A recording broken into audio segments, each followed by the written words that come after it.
with a map and a plan. No place too tiny for this determined man.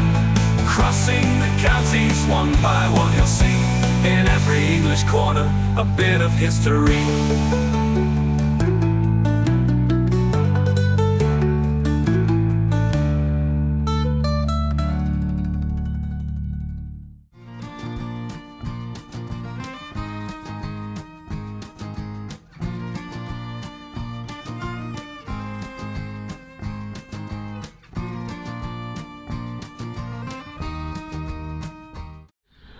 Hello folks, welcome back to Hambleton for another week's worth of videos. Now, when was the last time we saw a toll bridge on this channel?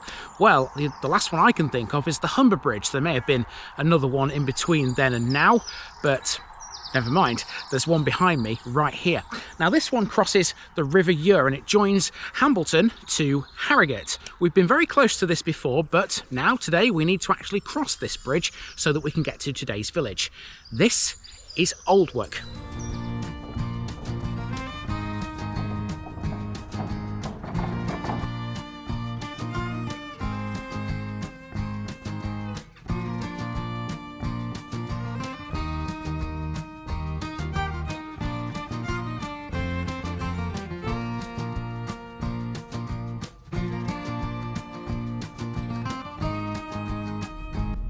Aldwark, Old Fort.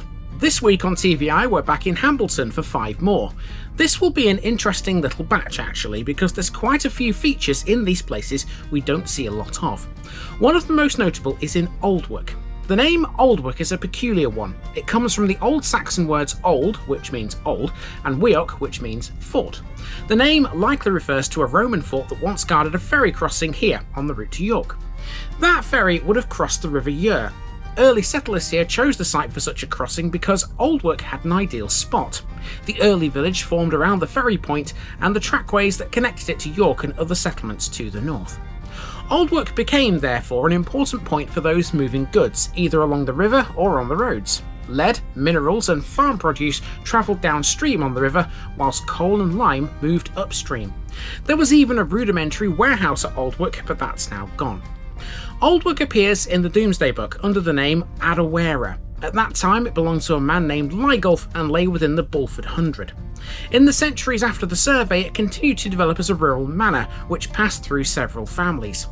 A key moment here came when the descendants of Sir William Fitzwilliam inherited the estate through marriage to the daughter of Henry Frankland of Aldwark. The Frankland family later built the manor house that stands today, which is now used as a hotel and a golf course.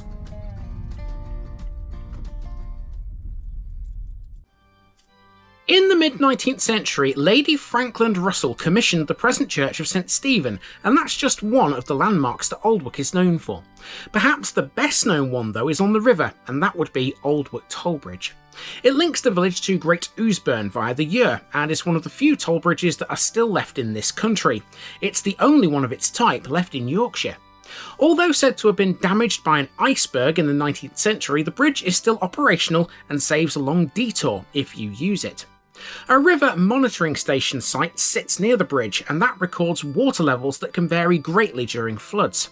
This is especially important given the bridge's rather fragile construction. After all, it does have a wooden deck. Historical records don't list many widely known national figures for this place, but the Frankland family certainly left a strong mark on it. Later owners such as Lord Walsingham and Lord Ancaster also played important roles here.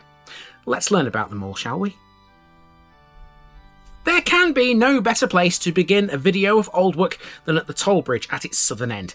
This stands over the River Ure and has served as a crossing point since the 18th century. It links Aldwark with Great Ousebourne.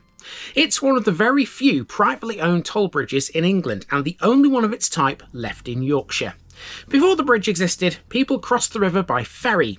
Records from 1768 name a man called John Thomson as the ferryman. Thomson, that same year, is known to have travelled to London. He went there to seek permission to build a bridge in exchange for the right to collect tolls. One man's journey, therefore, set the stage for the structure that would soon follow. The Aldwark Bridge Act of 1772 granted legal approval for the bridge, and construction finished in the same year. This isn't exactly the same bridge now, though. The first version had brick piers and a wooden deck. 1848 records described it as a substantial wooden structure with 27 arches and culverts stretching across the river and its floodplain. A local story claims that at some point that first bridge was damaged by an iceberg, but that's more likely to be folklore than confirmed fact. What is concrete fact, though, was the major flood of 1880, which destroyed the central section of the bridge. After that event, the structure was rebuilt with an iron frame, giving it greater strength and durability. However, the wooden deck still remains. Don't worry, you won't make the bridge collapse by crossing it. The new ironwork made the bridge more resilient to future floods, and so the chances of it being swept away are again very limited. That said, there is still a recording station on the riverbank which monitors the water level. By 1962, the bridge was owned by Yorkshire Farmers Limited. The company offered to sell it to the North Riding of Yorkshire County Council, but the council declined, leaving the bridge in private hands. Later, the bridge was sold to the Montague Burton Clothing Company of Leeds. In 2020, the bridge was purchased by a businessman called Alex Bell. Thanks to him, the bridge is now the safest it's ever been. He commissioned a structural survey and made several improvements. In 2023, the bridge closed for 6 months to facilitate those repairs. Now, as far as the toll charge goes, they have changed a lot since the first bridge was built. In 1980, the toll was 1 penny. In 2022, permission to raise the toll to 80p was refused. In 2025, a new proposal to raise the toll from 40p to £1 was put forward, with a further rise to £1.40 planned for 2035. A public inquiry was held in Easingwold last year on this issue, and unfortunately the increase was approved. The decision drew quite a bit of attention because teachers feared the higher toll might affect school travel for children living on the opposite side of the river. Nonetheless, it's the tolls that keep this bridge open. It's a rare survivor from a bygone time, and it's certainly worth saving.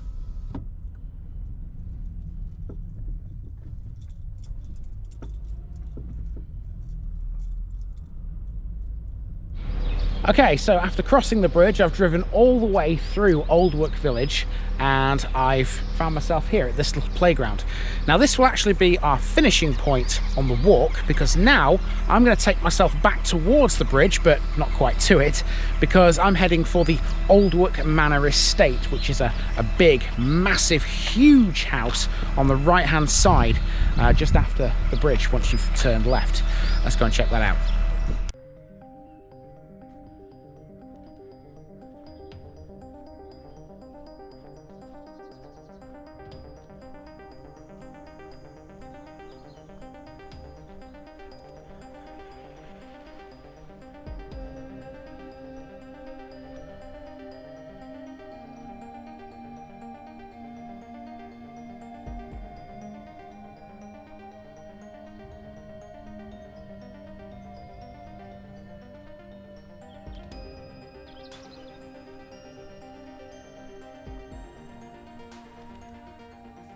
Just over the river now, on the Aldwark side, one of the first things you come to is the Aldwark Manor Estate. This has a history that stretches from the medieval period to the present day, shaped primarily by its landowners. A moated manor house once stood here. It belonged to the Franklin family from the late 16th century, and parts of the moat survived into the mid-19th century. The surrounding land was farmed by tenants, including Thomas Eshelby, whose residence stood next to the moated manor house. The Aldwark Manor Estate has always been quite big. It included several woodlands, which were remnants of the days when the Aldwark area was heavily forested. The Franklins used it as a sporting estate, and as such there's still a gamekeeper's lodge to the northeast of the village. The old moated manor house was demolished before 1848, leaving only traces of its earlier layout. The present Aldwark Manor House was commissioned by Lady Franklin Russell in around 1863 and was built on Pasture Hill just to the south of the earlier site. The Franklins rarely lived in the house and instead let it to tenants. Major Archibald Hambleton Cochrane was one such tenant in the 1870s. When offered for sale in 1911, the estate included the manor house, 13 farms, a school, a pub, and 18 cottages, covering a massive 2,385 acres. The sale, however, did not go through. Instead, it later passed to the Gunter family, who used it as a country home. They did so until the onset of the Second World War, when it was requisitioned by the Home Office and used to house Canadian Air Force personnel stationed at RAF Linton-on-Ouse. Wing Commander Guy Gibson, known for the famous Dambusters raid, is known to have spent time planning operations while staying at Aldwark. After the war, the Gunter family returned but chose not to live here permanently. In 1949, Kingston upon Hull Council purchased the estate for £10,400. In 1954, it opened as a school for young offenders, and it remained in that role until the 1970s.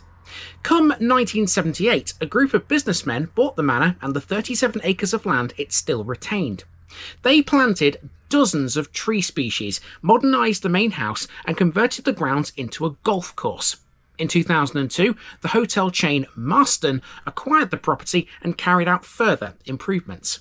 Now, Aldwark Manor is not just a hotel, it's a major leisure venue. It has a spa, a leisure centre, a series of conference rooms and 37 bedrooms. And let's not forget the golf club too, because that accounts for a lot of space on both sides of the River Ure.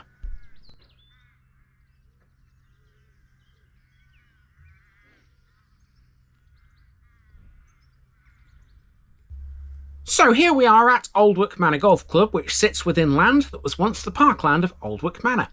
The golf course as we see it today was laid out in the late 1970s and early 1980s as part of the hotel conversion. The open parkland made the site suitable for a good course with natural hazards and a somewhat varied terrain.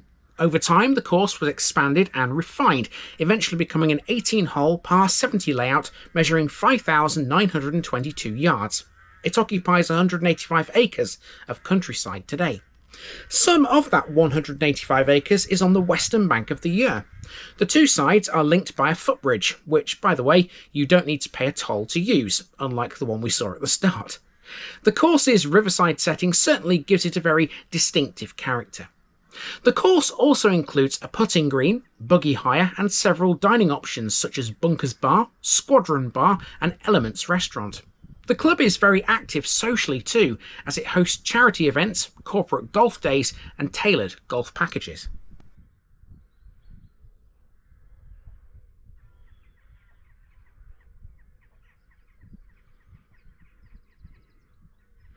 And I should just make the point, by the way, that at Aldwark Toll Bridge over there, the one that you have to drive over, if you are walking across that, it's free. You don't have to pay at all. Now, our next job is to get ourselves off this bridge and back into the village again. And that means heading down here. We are actually on a public right of way here, by the way. You're not trespassing by coming across this golf course. It's perfectly illegal. And sort of behind those trees there, there's a church hiding away. A very spectacular and unusual church. Let's have a look at it.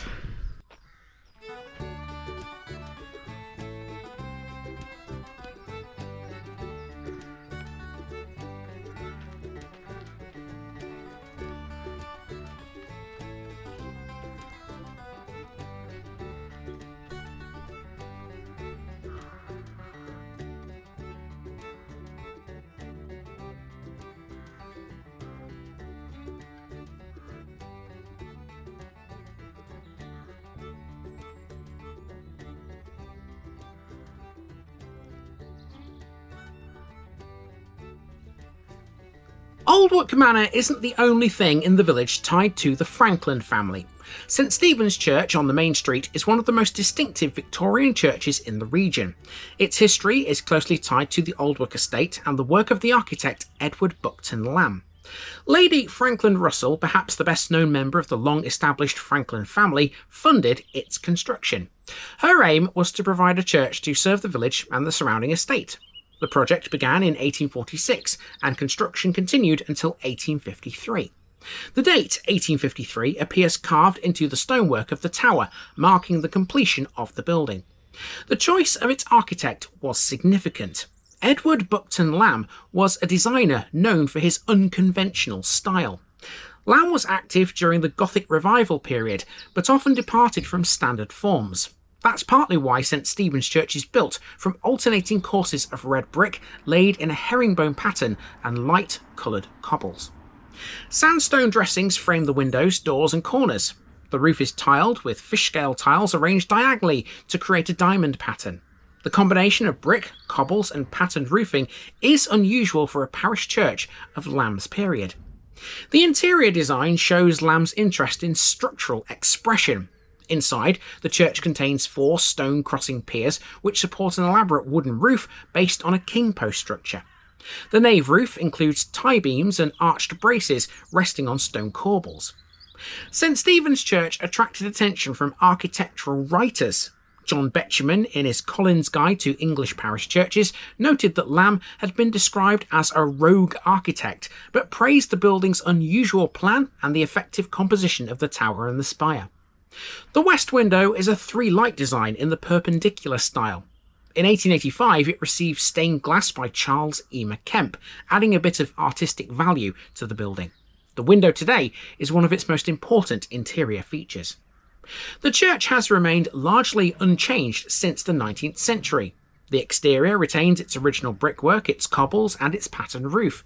The tower, the spire and the windows all remain intact, and the interior roof structure continues to be a defining feature. Long before the construction of the present St Stephen's Church, Aldwark had an earlier place of worship. The trouble is, the exact location and details of that former building only survive through historical references, estate records and archaeological notes. The earliest references to a church at Aldwark appear in the medieval documents connected to the parish of Olne. Although no standing structure survives here today, Aldwark is known to have had a medieval chapel or perhaps a small church before the 19th century. Likely modest in size, it would have been built of local stone or timber, with simple fittings and limited decoration. By the early 1800s, the old church had fallen into disuse, and by the time Lamb came along to build a new one, the site of the old one was described as abandoned. So, where was it? Well, we know for sure that the new church was built in a different location, because if you look at the old maps at the start of this video, the site of the former church is marked somewhere here, just within the grounds of Aldwark Manor. No visible remains, though, survive. Now, earlier when we were at the toll bridge, that little bit of tarmac there, which is right next to it where the picnic tables are, that had an information board there that was talking about something called the free landing, which is where we were standing. Now, there's another of these information boards here just after the church, and this one talks about the Aldwark Ramble. It goes on about a pleasant stroll taking a circular route through cultivated, wildlife-rich countryside under open, wide skies. Well, that's pretty much North Yorkshire in a nutshell, isn't it? So on here there are a few things around Aldwark which we've already seen, some we haven't yet. There's the manor estate, obviously. Bit better picture for you. That's what it looks like close up. There's some detail from a stained glass window at the church right there. And then down here you can see we have an old post box. Now that is within the wall of the old post office, which is one of the houses between here and the playground where this walk's going to finish in a few moments time. It's on the right hand side. Let's walk down here and see what else we can find, because Aldwark is pretty much just like a normal village.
Aldwark has one pub, and this is it.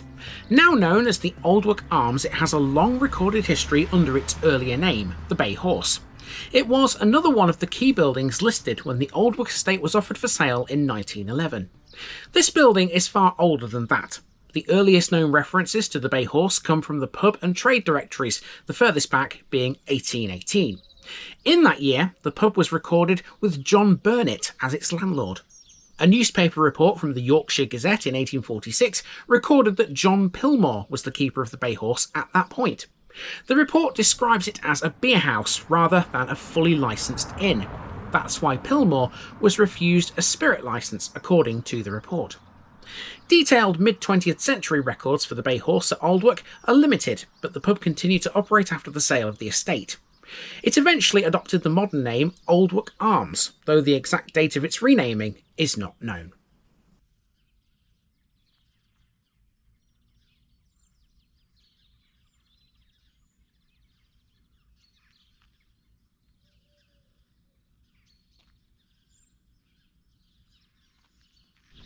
Should just make the point, by the way, that originally I wrote a piece about the old school here in Aldwark, but I'm not totally sure which building it is, if it's still standing. Let me show you what I mean here. If you look down the main street, there's the pub, but if you look sort of beyond the tree there's some houses behind that on the right hand side.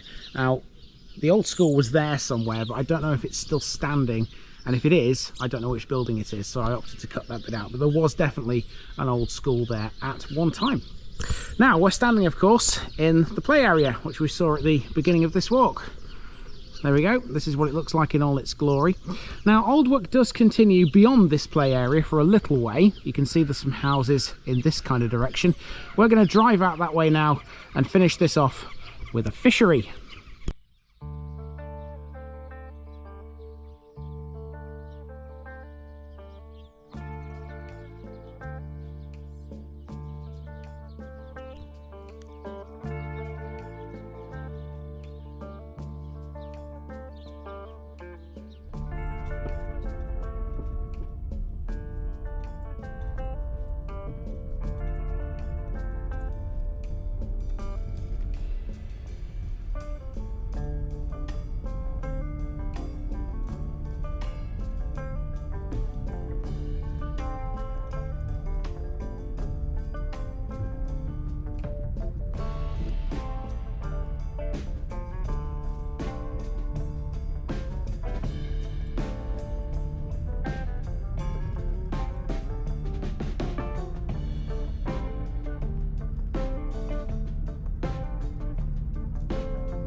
To the north of Aldwark village, there's a fishery.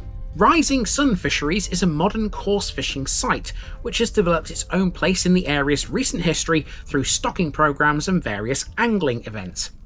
The fishery was established in 1999. At first, the site consisted of a single lake, later known as Lake 1. It was designed to be a mixed coarse fishery, but over time the original lake became known for large carp and a range of other species.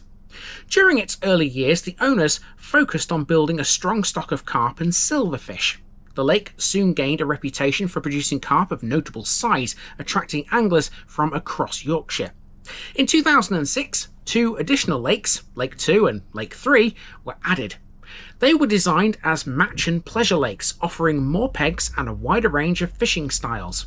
As part of that, they were stocked with common and mirror carp, eyed, chub, perch, tench, crucian carp and roach. Lake 1 still contains mirror carp, which got up to some 36 pounds weight-wise. In that lake are more than 20 carp, which weigh in at over 20 pounds, and hundreds more between 6 and 19 pounds. The lake also holds specimen perch of up to £5, which is unusually large for the species. The fishery is regularly used by angling clubs for matches. To protect the fish stocks, the entire site is fenced to deter predators. Other improvements over the years have included aeration systems, peg upgrades, and better access routes for anglers.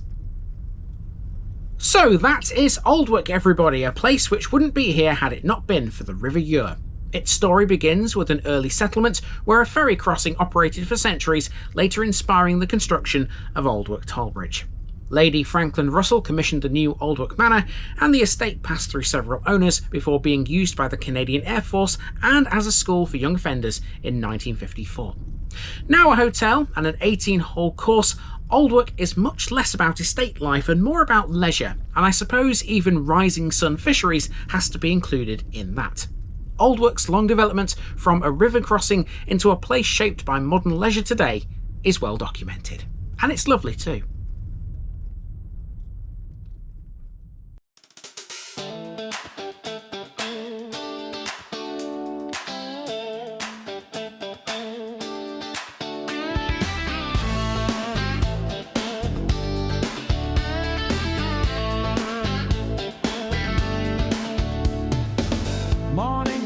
Drifts over timber and steel. Coins clink soft as the first wheels roll. I nod a greet and raise the bar with ease, watching the river glide beneath my post. Farm trucks rumble with the day's new load. Cyclists grin as they pass my booth. Boats slide under with a gentle sway. Life keeps moving in its steady groove, and every crossing brings a face I know. Patterns shifting with the turning tide. I'm keeping watch on Aldwark-Bridge, where folk glide over the river each day. I stand my ground as the world rolls by, guarding this crossing in my own small way.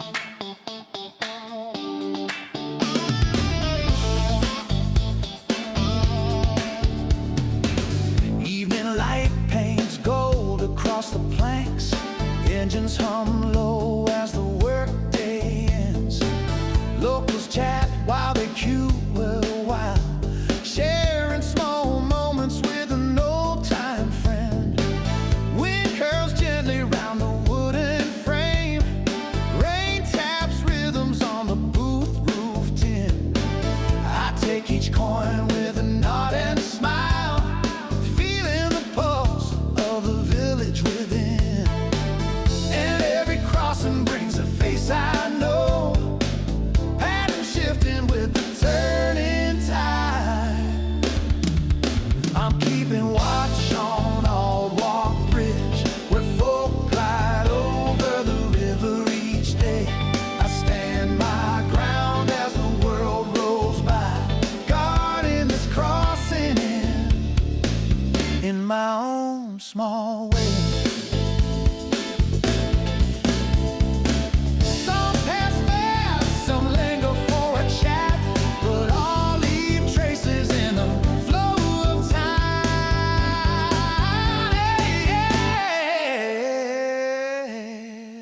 I'm keeping watch on Aldwark-Bridge, where folk glide over the river each day. I stand my ground as the world rolls by, guarding this crossing in my own small way. Still keeping watch on Aldwark-Bridge through dawn and dusk and the turning sky. I lift the bar as the wheels roll on,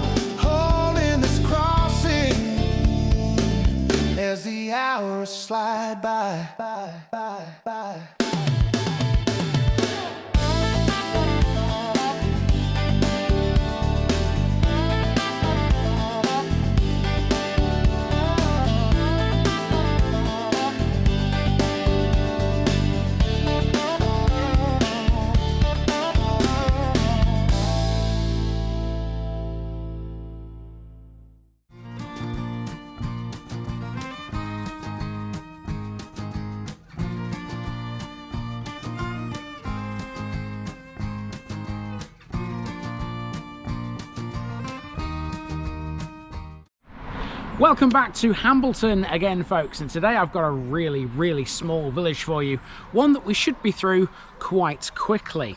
Now, if you pass through this village, you might not know that you're actually coming through a village that's got a lot to do with animals. There are two places within this one which deal with both domestic pets and things like livestock and horses and all other kinds of animal things, I suppose. One of them is a veterinary surgery, the other one is a luxury cattery. That sounds posh, doesn't it? This is Flawith.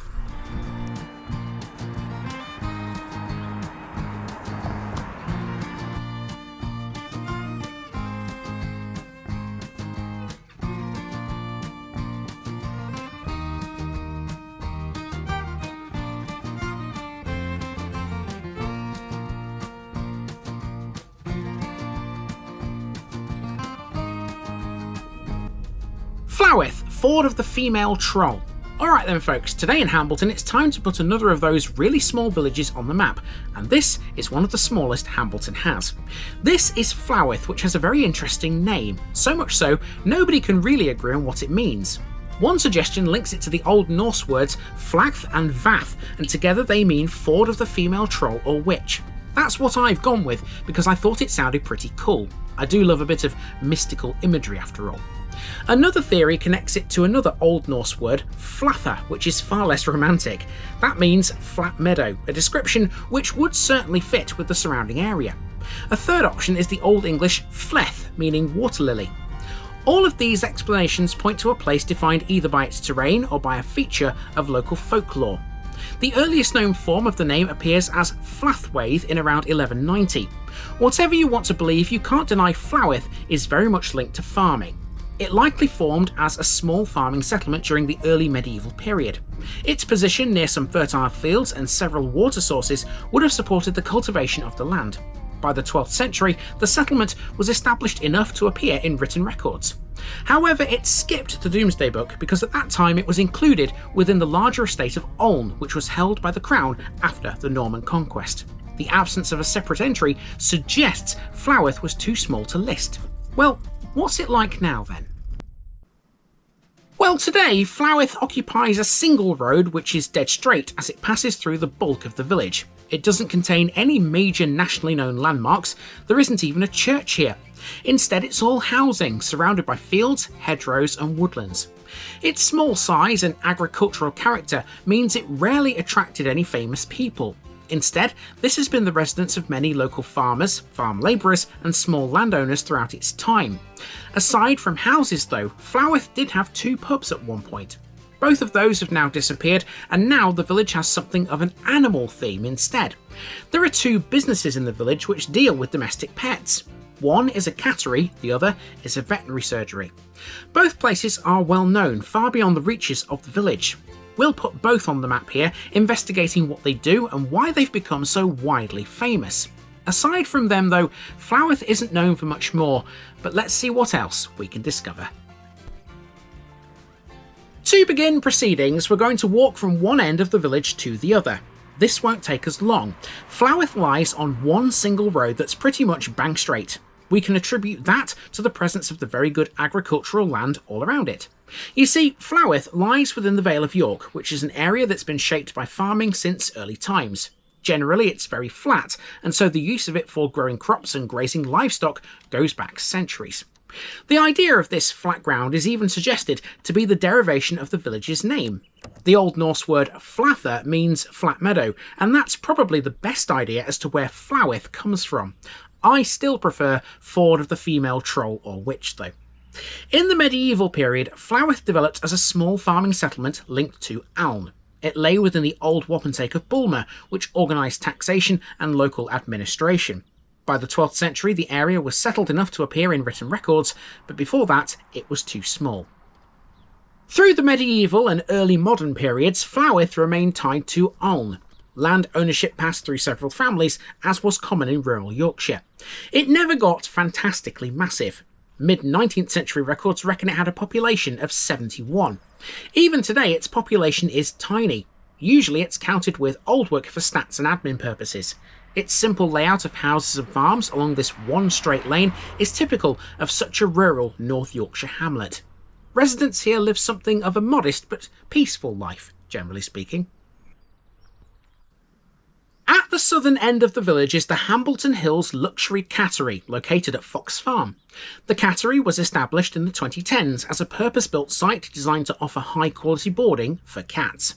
Its construction marked a move away from older converted building styles of catteries and towards modern, insulated, purpose-designed chalets. I mean, that figures. It's not got the name Luxury Cattery for nothing. The site covers around 2 acres of pasture, giving space for 22 outdoor-style chalets arranged to give each cat a view across the open fields that surround Flawith. It's a layout that follows a trend in modern cattery design that favours natural light. Supposedly, your muggies like that sort of thing. Some suites include extra features such as climbing structures and even entertainment screens. That's nothing new. Since the year 2000, catteries have been starting to follow these sorts of trends as pet ownership has increased and expectations for animal care have risen. Hambleton District Council, before it was abolished, awarded the cattery a 5-star licence, the highest rating under the licensing system introduced in 2018 for animal boarding establishments. The rating was based on welfare standards, staff training, building quality and record keeping. The cattery serves not only Flawith but also nearby villages including Aln, Linton-on-Ouse, Newton-on-Ouse, Tholthorpe and the Ouseburn villages. It also attracts customers from York and its suburbs such as Acomb, Clifton and Poppleton. Aiding the business's wide catchment are the easy road links to York and Easingwold, and it seems having such a large customer base is actually a good thing here. Several reviews mention that the cattery provides updates, including videos, to reassure cat owners that they're well looked after. Check this out, this is how small Flawith is. I'm stood at the entrance to the cattery and I can see my car from here. If you squint, in the distance there, you might just be able to see a red blob on the right hand side of the road. That's my car. That is how big Flawith is. Not very big at all. And that car is parked at the other thing which puts Flawith on the map, the other animal related landmark. We're going to head towards that now and we're going to talk pubs on the way.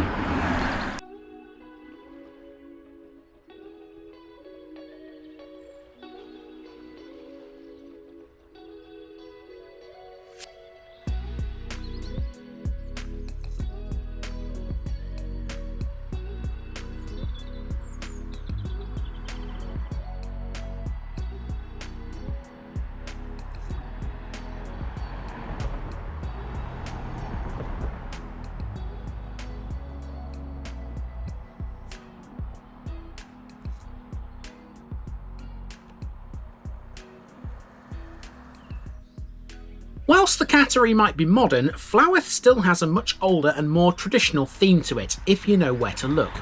There were once 2 pubs in this tiny village, but both have now gone. They were called the Black Horse and the White Horse.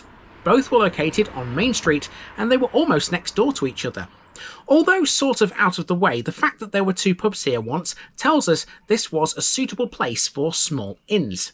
Census records from the 1800s for Aln list several innkeepers, though not all are tied directly to Flawith. The Black Horse is the better documented of the 2 former pubs. It may have operated as a small beer house rather than a large inn. Not much is known about the White Horse in comparison. However, the name White Horse perhaps makes more sense than its black counterpart.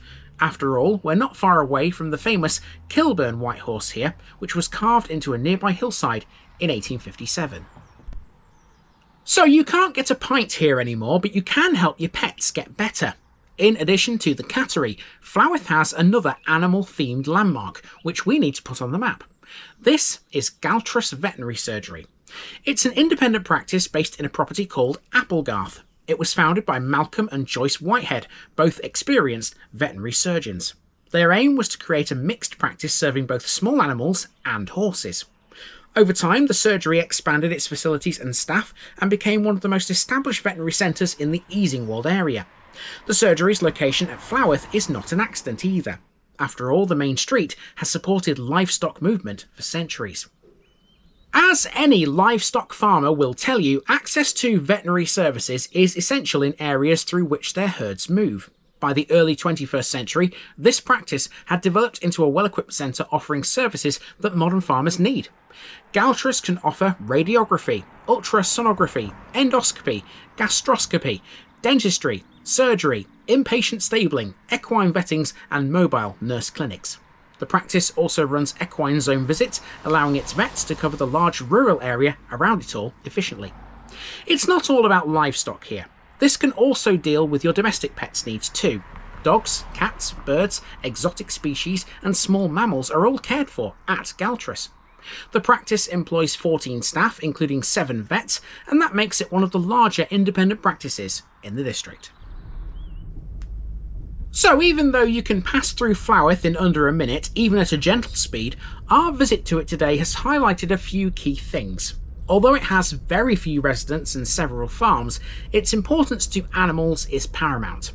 The Hambleton Hills luxury cattery based at Fox Farm is a lifeline for cat owners, and not just those in the village.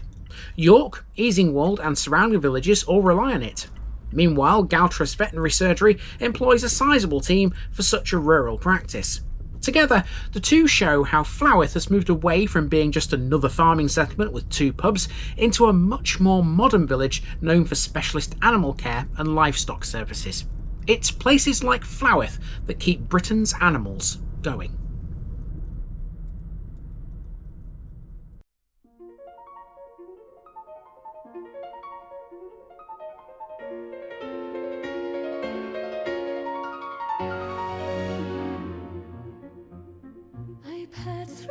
Sweet like a monarch at ease, sunbeams stretch out as they dance on the floor.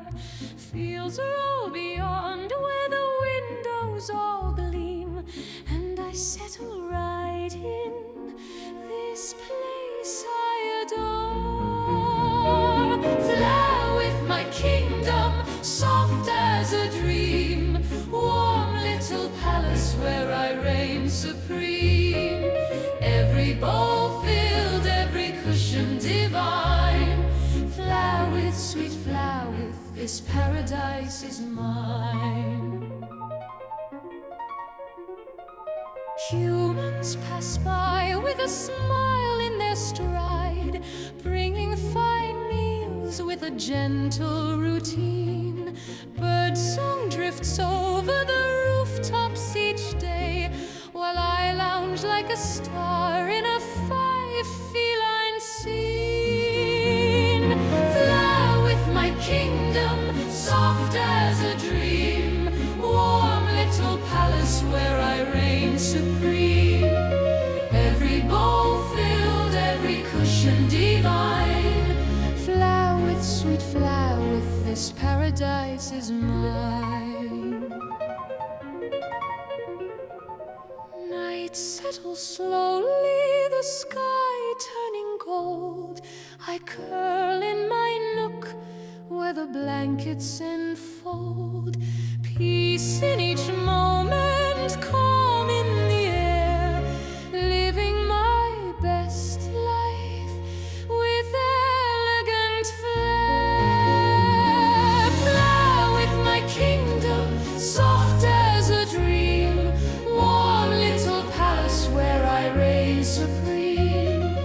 Every bowl filled, every cushion divine. Flawith, sweet Flawith, this paradise is mine.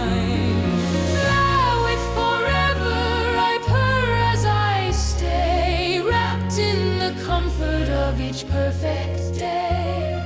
Tail held aloft like a banner so fine. Flawith, sweet Flawith, this paradise is mine.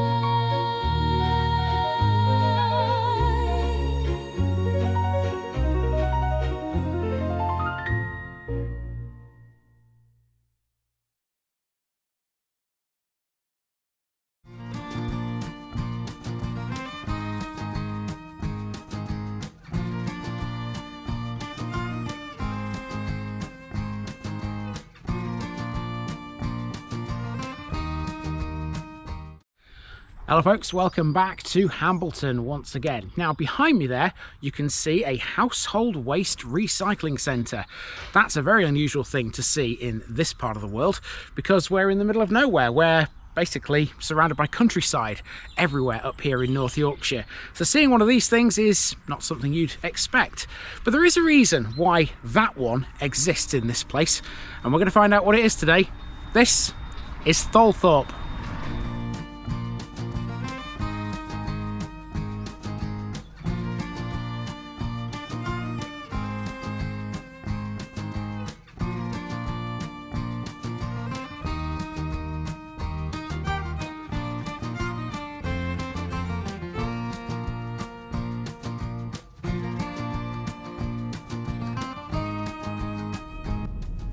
Tholthorpe, Thorold's Farm. Next up in Hambleton we have the village of Tholthorpe, which you can guarantee I'm going to struggle to say throughout this video because it's a bit of a mouthful. There's just too many mouth movements in one word. The name has Norse roots. Early forms recorded in medieval documents include Turulfstorp and Thoroldsthorpe. Those are references to a man either called Thorold or Turulf, and so we get Thorold's Farm or Thorald's Hamlet. The Norse origins go a bit further. Tholthorpe likely began as a Scandinavian farmstead between the 9th and 11th centuries. Its position near several watercourses would have made it suitable for farming, a common theme in Hambleton. There are some ideas that the area might have already been settled by the Romans before the Vikings came along. A Roman road is said to have passed through or near the site of the modern village, and that's why some accounts describe Tholthorpe as being a Roman settlement once. We know for sure it was a location that was fought over. Human remains discovered at 10 Mile Hill, west of the village, point to some sort of medieval conflict, possibly linked to the Battle of Myton in 1319, when Scottish forces fought the English near the River Swale. There's not much in the way of conflict these days. Come to Tholthorpe now and you'll find yourself in a peaceful Yorkshire village, but one that still has a thriving communal spirit. It's all based around a lovely green which has a picturesque village pond. Tholthorpe contains several other notable features. Tholthorpe village is also close to an old RAF base. RAF Tholthorpe was a Second World War airfield used by some Royal Canadian Air Force squadrons. Its remains are still visible and form one of the most significant landmarks in the area. The presence of RAF Tholthorpe during the war brought many Canadian servicemen to the village. While they were not permanent residents, their presence forms an important part of Tholthorpe's historical fabric, and we'll be sure to include them here. Perhaps one of the more unusual things this one possesses would be a household waste recycling centre. That's not something you'd expect to find in a small village a long way from any major town. Let's get started with that as we enter the village from Flawith.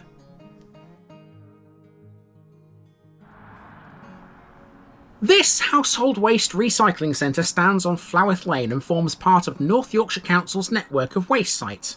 This is now one of 20 centres across the county, but it began as something a little more mundane. In the 1990s, councils across England began creating small, local areas which were designed to reduce the problem of fly tipping. They weren't official recycling centres. Instead, they were called disposal points. That's what this was. In the early years of its operation, this site functioned mainly as a place for general household waste. Tholthorpe's facility gradually expanded the types of materials it accepted, and by the early 2000s it had become a recognised drop-off point for just about anything that's recyclable. It remains small.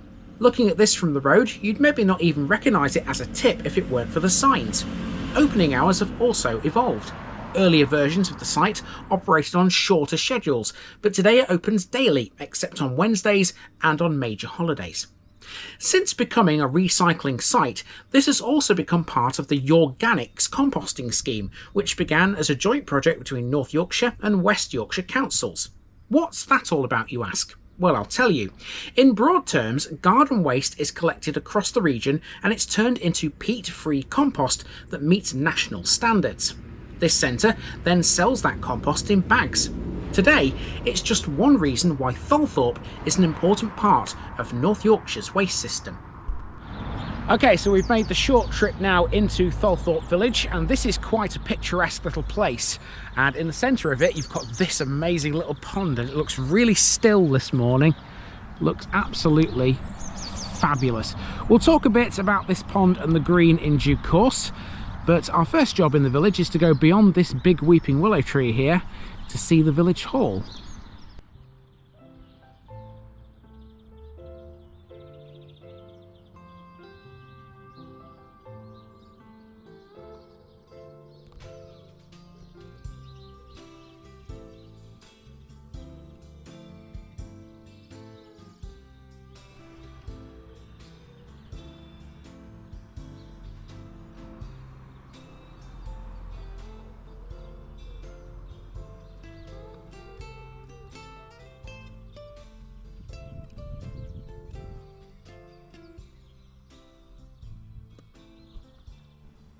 Our starting point in Tholthorpe itself is the village hall, which stands on the green beside the village pond.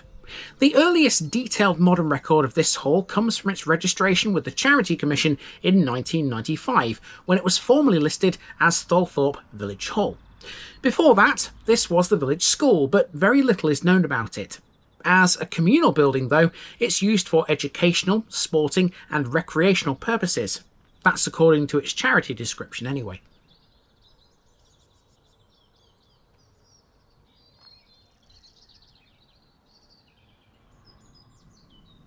Shortly after Methodism reached rural North Yorkshire, Tholthorpe had its own chapel, and that's next.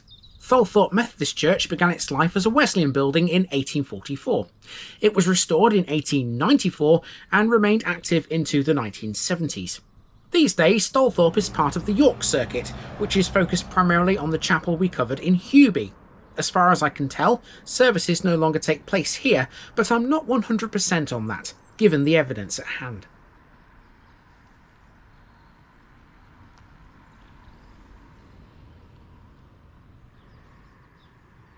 Tholthorpe wouldn't be Tholthorpe without its gorgeous village green. It has a beautiful pond right in the middle of it, and on a summer's day you can just imagine sitting here and enjoying the peace and tranquility offered by this village, can't you? The pond and the green are the oldest identifiable features of Tholthorpe. The origins of both lie in the medieval period, when many Yorkshire villages developed a central green for grazing, gatherings and small-scale trading. The pond would have provided water for cattle. As we know from countless experiences across the East Riding, ponds, or meres as they're known over there, were often used for supplying water before piped systems existed. We know that was the case here too, thanks mainly to the houses around the green. Pond View Farmhouse, which is a Grade 2 listed structure located directly on the green, has an architectural form suggesting very early origins. That confirms the area around the pond has been a focal point for a very long time.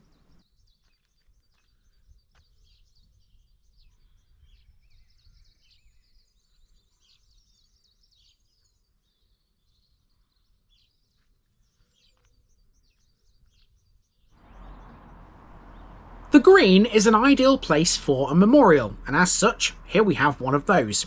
This is a war memorial created specifically to honour the men of the Royal Canadian Air Force who served at RAF Tholthorpe just outside the village.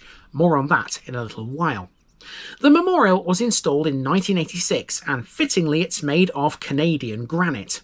That was a deliberate choice to honour the nationality of the airmen. It stands on a base of stone that's surrounded by York paving and has a bronze plaque and inscriptions in both English and French. The text on the plaque mentions an avenue of oaks and maples planted between the village and the old aerodrome. Those trees also form part of the commemoration, and we should see those later when we go out to the old airfield.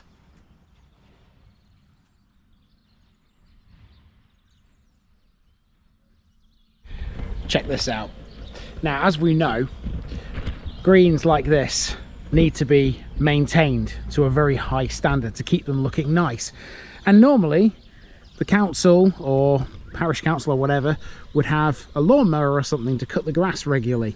Well, here in Tholthorpe, they don't have an actual guy to cut the grass. What they do have is this thing.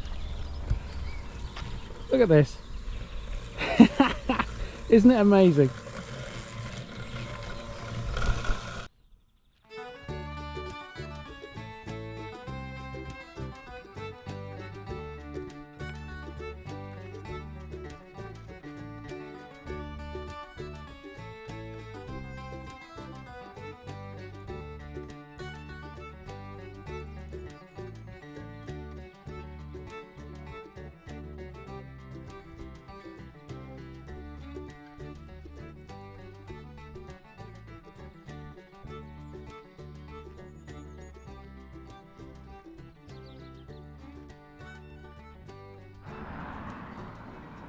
We have a pub to discuss next. The New Inn has operated as a village pub for many decades. A major development in the pub's recent history occurred when Cameron and Dion Reid took over its operation. They had been running the New Inn for around 8 years before purchasing the freehold from its pub company owners. Their purchase meant that for the first time in a long time, this was under independent ownership. The Reids introduced several changes. One of the most notable additions was a wood-fired oven installed at their own expense. That allowed them to produce bread, pastries and pizzas on site. The oven became a central feature of the pub's food offering. Another important development was the creation of a village shop inside the pub, supported by a grant from a community services fund.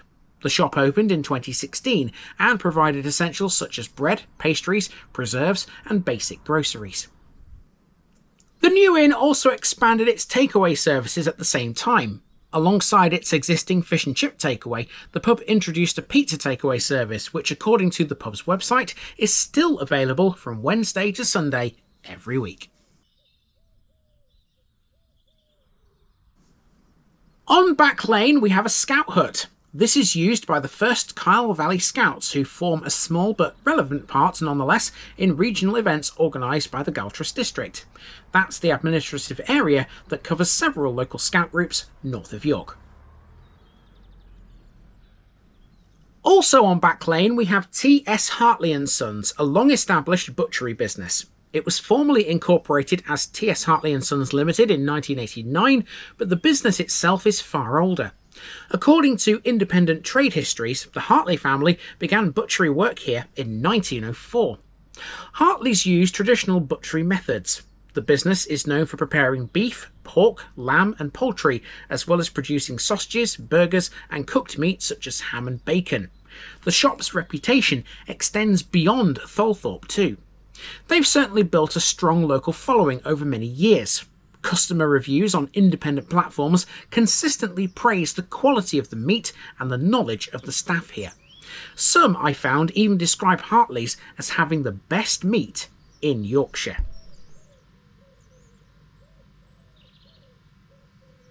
Now, there's two things to note here about the butchers. First of all, we didn't see the shop front there, and there's a good reason for that, because the road that runs past this Back Lane goes around the back of the shop. At the front faces a little courtyard, which is just to the, let me see, left of your screen, to the right for me, in there. Of course, I can't go in there because it's private, so that's why you haven't seen the shop front. The second thing to notice, did you notice on the logo it said established 1947? I wonder where the other dates come into it, because in my research, those are the dates that came up. I wonder whether it's been sort of reformed and reconstituted a few times during the years. Anyway, you can't deny it has got bloody good meat.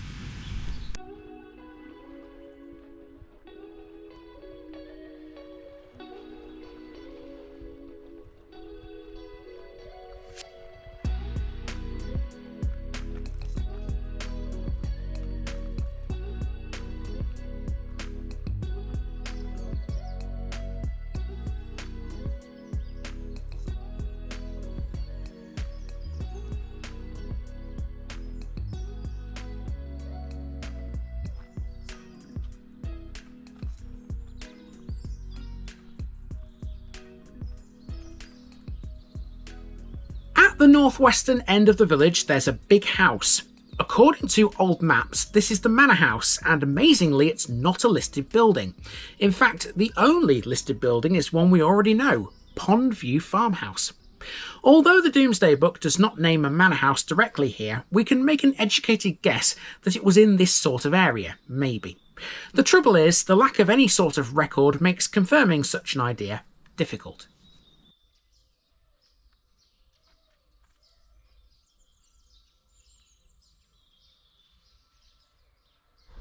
And just in front of that, you've got another house which is of note, but for a different reason. This is Chestnut House. Check this out. Massive Yorkshire flag in its garden there. You can definitely tell you're in Yorkshire here.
So now we're outside the village and we're on the old airfield.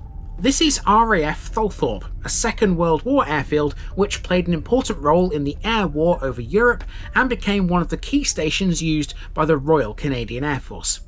When war broke out in 1939, the Air Ministry began searching for new airfield sites across Yorkshire. Tholthorpe Moor, where this is located, was ideal. It began as a grass airfield and was initially used as a satellite landing ground for RAF Linton-on-Ouse. In 1940, the airfield opened as a grass landing ground. It was used by Armstrong Whitworth Whitley bombers from No. 58 Squadron and No. 51 Squadron, both based at Linton-on-Ouse. That was okay in the summer that year, but winter operations in 1940 and 1941 proved difficult here. The grass surface became unusable for heavy aircraft, leading to a major reconstruction programme. Work began in late 1941 to convert the site into a Class A bomber airfield. This included the construction of 3 intersecting concrete runways. By 1943, the upgrade was complete. The airfield operated at its highest intensity during the winter of 1944. Crews here often faced heavy anti-aircraft fire and fighter interception. There were literally hundreds of missions from Tholthorpe. In total, 119 Halifax bombers were lost from here during the war. Operations continued until mid-1945 when the last wartime missions were flown. In May 1945, No. 420 and No. 425 squadrons converted to the Lancaster Mark X, but they did not fly combat missions with the type. Instead, they ferried the aircraft back to Canada. After the war, RAF Tholthorpe was not reactivated. For a short time, the runways and the hangars were used for private flying, but by the 1980s, most of the wartime buildings had been removed and the runways began to break up. However, one building at least does remain. That would be the control tower, built in 1943, which survives today as a private residence. Farming gradually took over the rest of the site, and parts of the technical area were converted for light industry. And so we reach the end of another Hambleton village, and without a doubt, this one hits home just how much the war changed rural villages. Tholthorpe was a typical Yorkshire village, with its green and its pond being the natural setting for most of its buildings and its activities. Its long agricultural history is still visible thanks to businesses such as T.S. Hartley and Sons Butchers, but there can be no question that the war shaped the village in ways agriculture couldn't. The construction of RAF Tholthorpe was the most dramatic chapter in its modern history. There will be several Canadian families that are forever tied to this little place, and the granite memorial on the green, dedicated in 1986, honours those who served and died. Tomorrow we have another sort of war to discuss, one that Tholthorpe might actually have been involved in.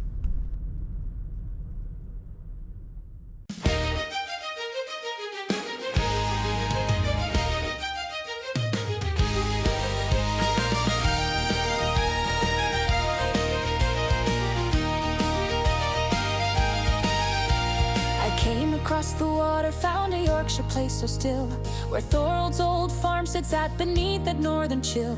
A green with the pond beside it, where the cattle once were fed, and a path toward the airfield where our Halifax crews were led.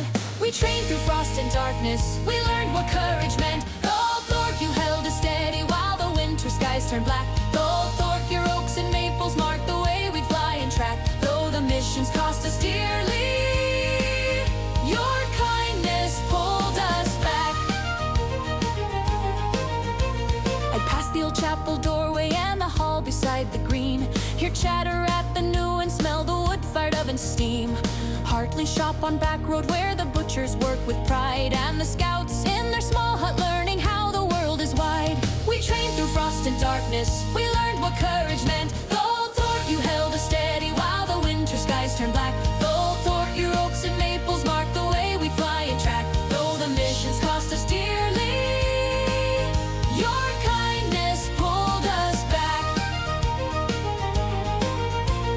Concrete crossed the moorland where the grass once bogged us down, and the tower still stands watching over fields that ring the town. We launched in heavy bombers through the flak and fighter glare, and a granite stone now honors every crew who fought up there.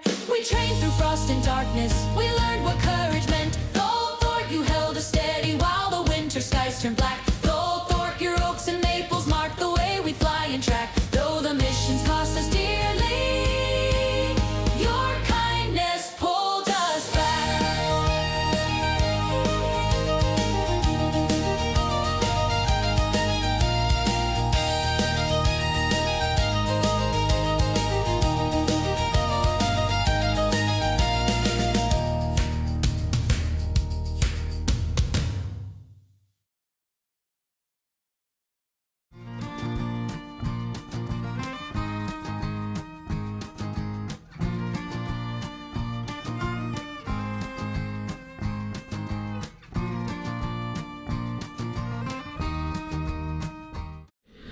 Hello folks, welcome back to Hambleton once again. Now I'm sat on a bench to begin this episode, and my view is over some fields. Let me show you the fields.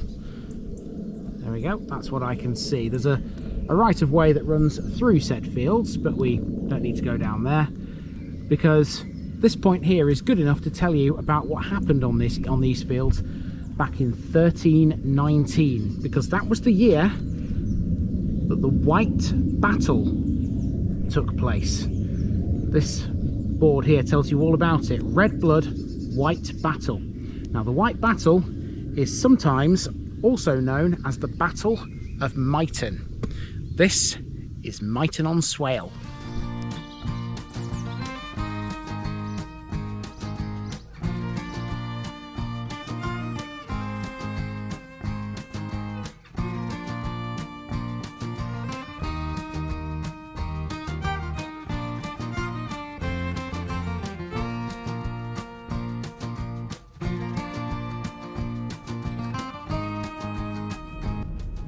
Myton on Swale, Moot Farm on the Rapid River. Today on TVI we come to the parish of Myton on Swale. Again, this is only a small village, but there's a really big history behind this one, most notably linked to what happened on the banks of the Swale in the 14th century. The name Myton appears in early forms such as Mytune, Mytona and Myton. These spellings occur from the 11th to the 15th centuries. Most scholars link the name to Old English roots meaning settlement by the river mouth or moot farm. Myton on Swale developed as a small agricultural parish on low, fertile land beside the river of the same name. Its early layout followed the east to west road from York, which later turned north to cross the river. The area's rivers shaped its early life. The Swale and the Ure meet at the parish boundary, forming the Ouse. They made the land fertile, but also prone to flooding. That's why Myton has never expanded greatly in the modern age. Before the Norman conquest, the land that became Myton on Swale belonged to several Anglo-Saxon landholders, including Lygulf, Gospatric and Alville. After the conquest, William the Conqueror granted it to Robert de Mortain, one of the most powerful Norman magnates. Now, the most dramatic event in its medieval history occurred in 1319, when the Battle of Myton was fought opposite the village between the English and the Scottish raiders. Many English soldiers died, especially those trapped against the river. There was an ancient bridge over the river here, but for a long time Myton was instead connected to the opposite bank of the Swale by a ferry run by St Mary's Abbey. A new bridge was not built until the 19th century, when Major Stapleton constructed one made of iron. That bridge is still a well-known local landmark today, and some say it's only bettered by St Mary's Church, a Grade II listed building which once held the remains of Robert de Mowbray. He was moved there in 1820 by the Stapletons before being returned to Byland Abbey. The Stapleton family owned the manor for centuries. They were influential in Yorkshire and held various public roles. Their involvement in local landholding, church patronage and infrastructure such as the bridge left a lasting mark on modern Myton. However, nothing left a more lasting impression on the area than the battle. The main reason people come to the village today is to learn about its bloody happenings, and that's exactly what we're going to do here. Come with me to the spot where the river once ran red. Here we are at Myton Bridge at the western end of the village. We'll get to the bridge itself in a moment, but bring yourself here and you'll be faced with an information board about the Battle of Myton, which took place not far from this very spot. It was fought on the 20th of September 1319 during the First War of Scottish Independence, primarily on the western side of the River Swale. The fight became known as the Chapter of Myton, or the White Battle. There are two reasons for that. Many of the participants were clerics, hence the chapter idea.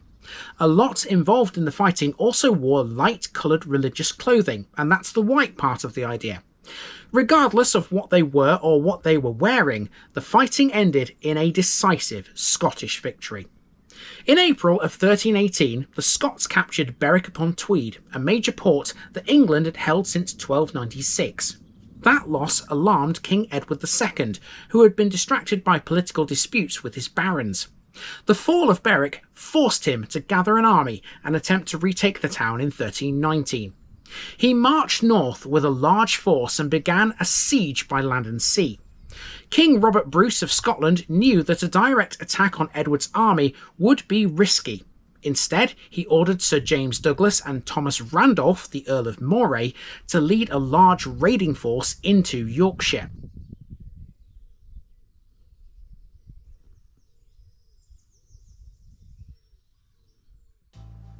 Their aim was simple: cause enough destruction and fear to force Edward to abandon the siege of Berwick. This tactic had worked before, and the Scots hoped it would work again. So, Douglas and Randolph entered Yorkshire with a force estimated to be between 10,000 and 15,000 men. Many of them were hoblars, which is a term that means lightly armed mounted infantry, skilled at fast raids. They moved quickly through the region, burning villages and taking supplies. Yorkshire had few defenders at the time, and so the Scots were able to advance without any serious resistance. Rumours spread that they intended to capture Queen Isabella, who was staying in York. They never got that opportunity because the Queen was evacuated by boat and taken south to safety. The Scots, though, continued their advance, destroying crops and property. Their movements soon reached the area around Myton on Swale. With Edward II and the main English army occupied at Berwick, the defence of Yorkshire fell to William Melton, the Archbishop of York. He gathered a force made up of clergy from churches and monasteries. Also joining the battle were local levies, townsmen from York, and a small number of trained soldiers. In all, Melton had some 10,000 or maybe 20,000 men, enough to match the Scots. The trouble was they were poorly trained and had little battle experience. Many carried farm tools or basic weapons. By comparison, the Scots were well organised. According to several accounts, the English were still forming their lines when the Scots attacked. The Scottish commanders used their experience to outflank the English and cut off their route back across the ancient Myton Bridge. The English struggled to hold their ground as the Scots pressed forward and began to flee. With their retreat blocked, though, many tried to cross the river. Some attempted to swim, others tried to force their way across the bridge. Many drowned in the attempt. Those who remained on land were cut down by the Scots. Contemporary estimates vary, but English losses were likely between 1,000 and 4,000. Scottish losses, by contrast, were barely even noticeable. The battle was a crushing defeat for the English. With Yorkshire devastated and the northern countryside in panic, Edward II had no choice but to abandon the siege of Berwick, exactly what the Scots had hoped for. Douglas and Randolph then withdrew north with prisoners and plunder. And so this bloody battle took place in Myton pastures, the meadows and the open fields northwest of Myton on Swale. In the 14th century, the area was mainly a huge floodplain. Today the landscape is drained, enclosed by hedges and used for farming. The Myton Bridge that the Scots blocked is not the same one here today. The first known bridge at Myton was recorded in the early 12th century. It didn't last long, it was demolished later in the same century, and no replacement was built until 1313, 6 years before the battle. By 1354, the bridge that the Scots had blocked had collapsed. There's no evidence of a major replacement for several centuries, and so travellers likely relied on fords or temporary structures. That was until the arrival of the Stapletons. A permanent new bridge was finally built in 1868. The project was led by Sir Henry Miles Stapleton, a member of the long-established Stapleton family, who owned the manor at that time. The bridge was designed by G. Gordon Page, under the supervision of his father, the engineer Thomas Page. The modern bridge has 3 arches, a central arch of 100 feet, spanning the main river channel, and 2 side arches, each 24 feet wide, designed to carry floodwater during high river levels. The design allows the bridge to withstand the Swale's frequent flooding. Myton Bridge is built of cast iron with red brick abutments and stone dressings. It was Grade 2 listed in 1991. A major restoration took place in 2002, repairing the ironwork and the brickwork whilst keeping the original design.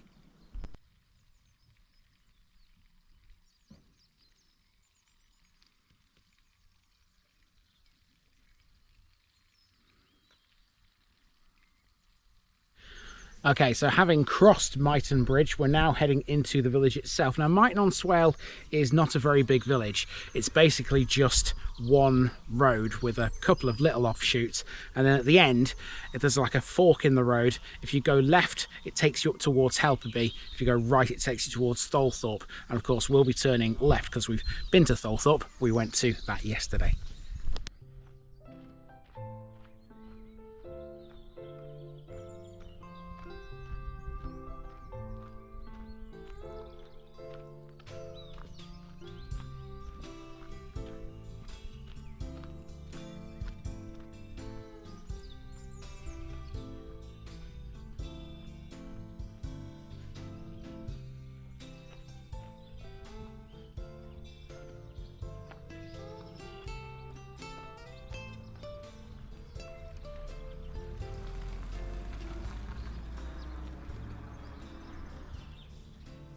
Into the village now. Next we're at the Old Hall.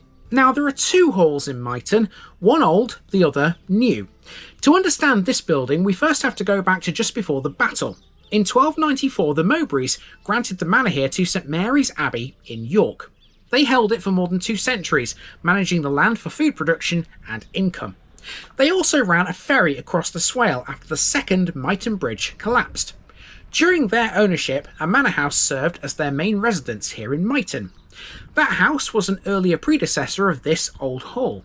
It was likely a timber-framed or partly stone medieval hall typical of monastic estates. In around 1610, the estate was acquired by Brian Stapleton, the younger son of Sir Robert Stapleton of Wighill. That marked the beginning of more than 3 centuries of Stapleton ownership.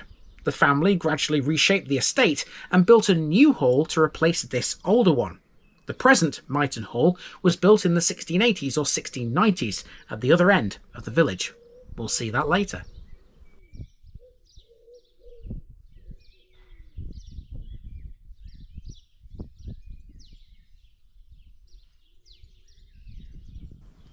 Next we have a former pub which was named after the Stapletons. This house is the former Stapleton Arms. It was once the village's principal inn and an important part of the Myton estate. Much of what is known about the inn comes from estate records. Although detailed records of its daily operation are scarce, inns of this type typically offered ale, simple meals and lodging. This likely also acted as a stopping point for those travelling between York, Topcliffe and Borough Bridge. When the Stapletons invested in Myton Hall and its grounds, the inn benefited from increased activity in the area. But equally, as with many rural inns, the Stapleton Arms declined in the late 19th or early 20th century due to reduced estate income. After the estate was broken up in the 1930s, many properties were sold and the inn ceased trading. Now the building survives as a private property, but its historic name is preserved in both local memory and in references to the Stapleton estate in records.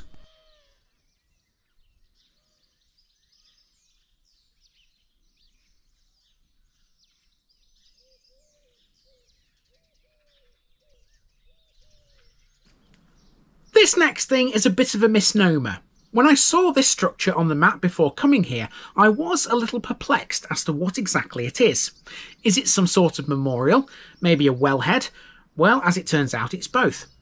Renovated in 2011, it's a Victorian pump house, but it's also a commemorative point marking the association between the village and the events of 1319.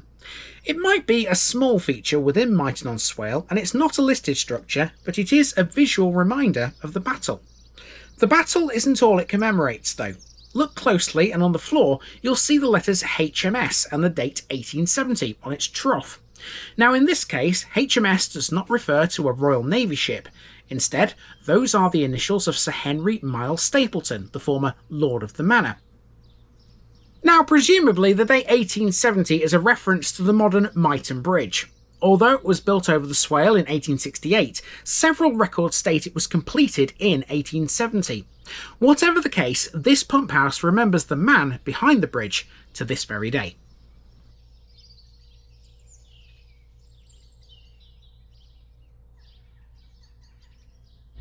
And this pump house was renovated a few years ago. There's a plaque here that tells you that. Here you go, look. This pump house was renovated in 2011 by residents and friends of Myton-on-Swale. And I must say, they did a mighty fine job of it. What do you reckon? Really, really nice. Now, let's continue through the village. Our next thing to talk about is the church.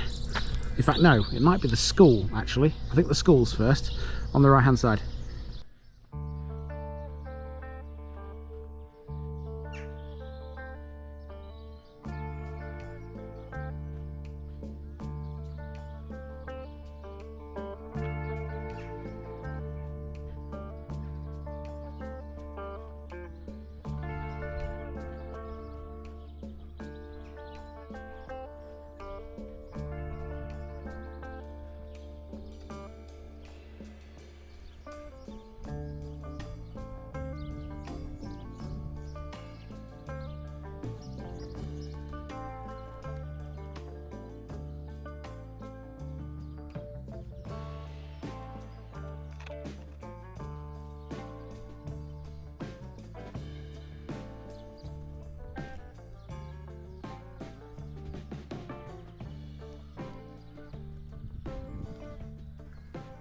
Here's a lovely building. This is the former Myton-on-Swale School. Along with the hall and the pub, the Stapleton family played a major role in shaping other local buildings, including this very school. This would have served the children of estate workers and labourers. Myton's population remained small throughout the period of Stapleton ownership, and thus the school couldn't survive into the present day. It eventually closed, with children now travelling to other local schools such as the ones at Helperby or Aldborough. But what a lovely building, right?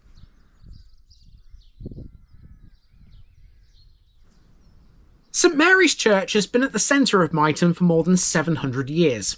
The building is Grade 2 listed and contains architectural work from the 13th century, the 15th century and the 19th century. The earliest surviving parts include sections of the nave, the chancel and the base of the north aisle. The reason for the dedication to St Mary is pretty obvious. This was an area heavily influenced by St Mary's Abbey in York, which as we know held the manor of Myton from 1294. The abbey likely played a role in maintaining this church and appointing its clergy. The church is closely linked to the Battle of Myton, not that you'd instantly know. The building itself is not mentioned in battle accounts, but this would have been the place where any English survivors gathered and where the countless dead, slaughtered by the Scots, were prayed for. In the 15th century, the church underwent significant changes. Several windows were replaced with larger, more decorative openings typical of the late medieval period. These included 2 light and 3 light windows designed to bring more daylight into the nave and the chancel. Curiously, in 1820, the remains of Roger de Mowbray, the prominent 12th century nobleman, were moved from Byland Abbey and temporarily interred in St Mary's Church. He has since been moved back, and it's a little unclear why he even came here in the first place.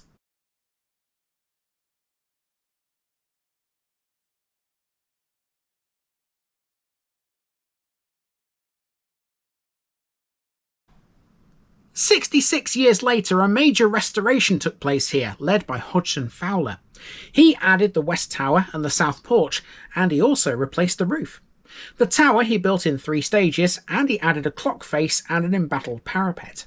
Fowler's work gave the church much of its present appearance. Inside the church, most furnishings date from that restoration. The east window is particularly notable as it contains stained glass by Charles Eamer Kemp.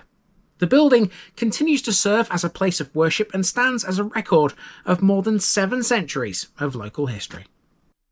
So you've seen one of them, memorials for the Stapleton family. There's another one here.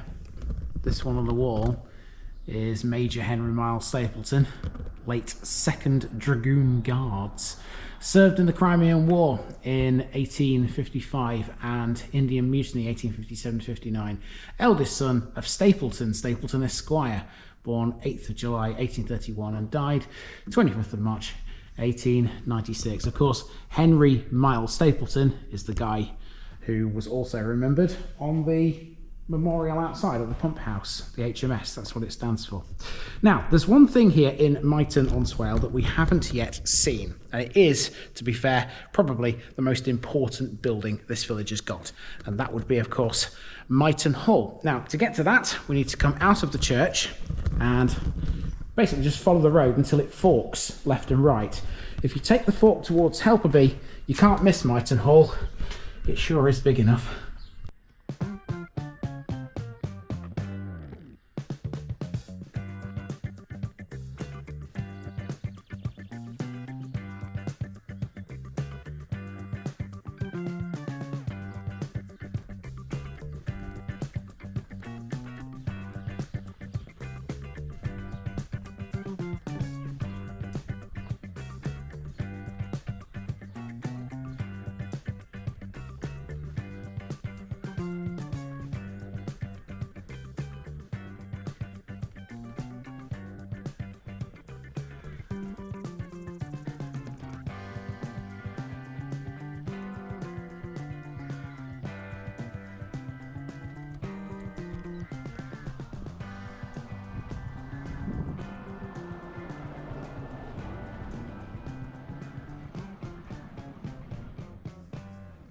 Finally, on this walk, we come to Myton Hall, the one built by the Stapletons.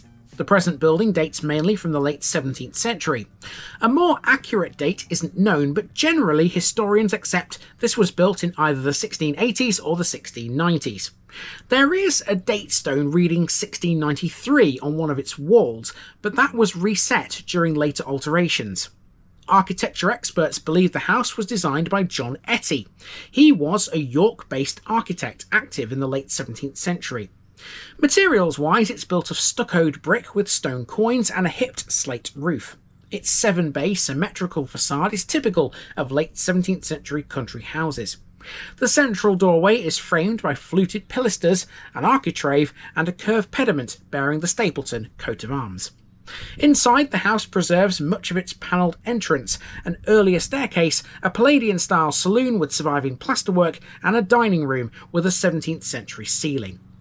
The hall was extended and altered during the 18th century, though the main facade remained largely unchanged. The estate expanded under several generations of the Stapleton family, from the late 1600s all the way through to the days of Sir Henry Miles Stapleton, the man behind the bridge. The owners shaped the parkland, the gardens and several estate buildings. By the late 19th century, the estate included pleasure grounds west of the hall, a walled kitchen garden to the south, shelter belts and plantations, and a designed landscape extending north and east. Much of that layout survives today, although some northern parkland has now been converted to arable use. In around 1900, a distinctive tower was added to the hall, giving it a more varied roofline. In all, Myton Hall is damn impressive, isn't it? The Stapletons, of course, are no longer here. The male line ended in 1933, and the estate began to be sold off to meet debts. Farms and village properties were gradually dispersed, but some members of the family continued to live at the hall until 1946, when it was sold to Lewis Albert Thomas. After Thomas's death in 1987, Myton Hall was purchased by Sir Ken Morrison, he of the famous UK supermarket chain of the same name. The hall remains a private residence today, and it's not open to the public.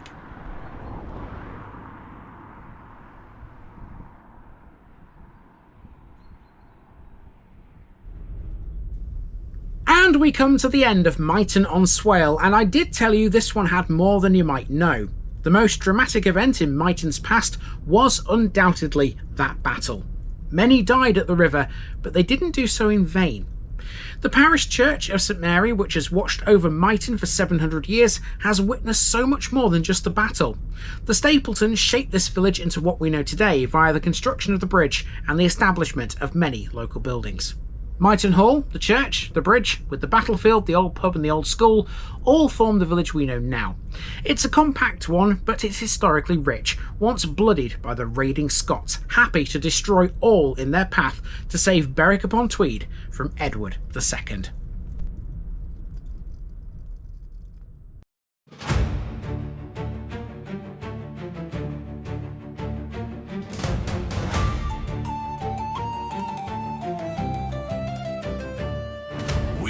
Through the fields where the river runs wide, Hobla's moving with pace at our side. Yorkshire lies open, its folk on the run, smoke on the wind as our long raid is begun.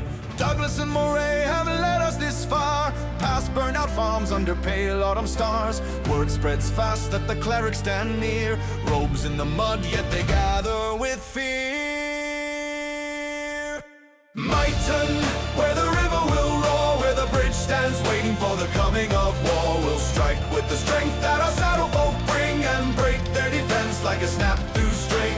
Myton, where the tide will turn, where the English flee and the waters churn. Edward is far with his siege at the coast, Berwick still held by the raiders he loathes. York's folk are marching with tools in their grip, farmers and friars on a doomed little trip. We see their lines falter before we advance, one sudden charge and they've lost their last chance. Their bridge is blocked and their path is no more, river behind them, our steel at the fore.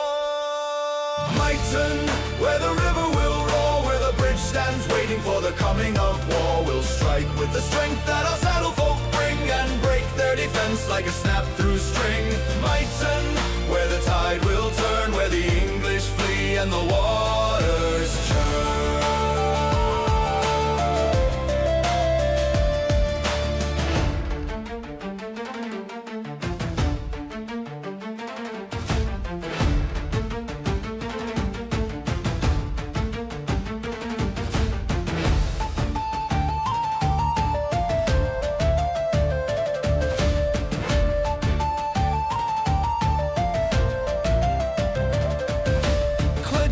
white try to stand in our way, but the river takes many who fall in the fray. Yorkshire will tremble when word reaches the king, and Berwick stays ours while the church bells ring. Myton, where the river will roar, where the bridge stands waiting for the coming of war. We'll strike with the strength that our saddle folk bring, and break their defense like a snap-through string. Myton, where the tide will turn, where the English flee and the waters churn. Myton, where the past runs deep, where the meadows remember the fallen who sleep. We ride with Douglas, with Moray we ride, and the river bears witness as the waters divide. As the waters divide.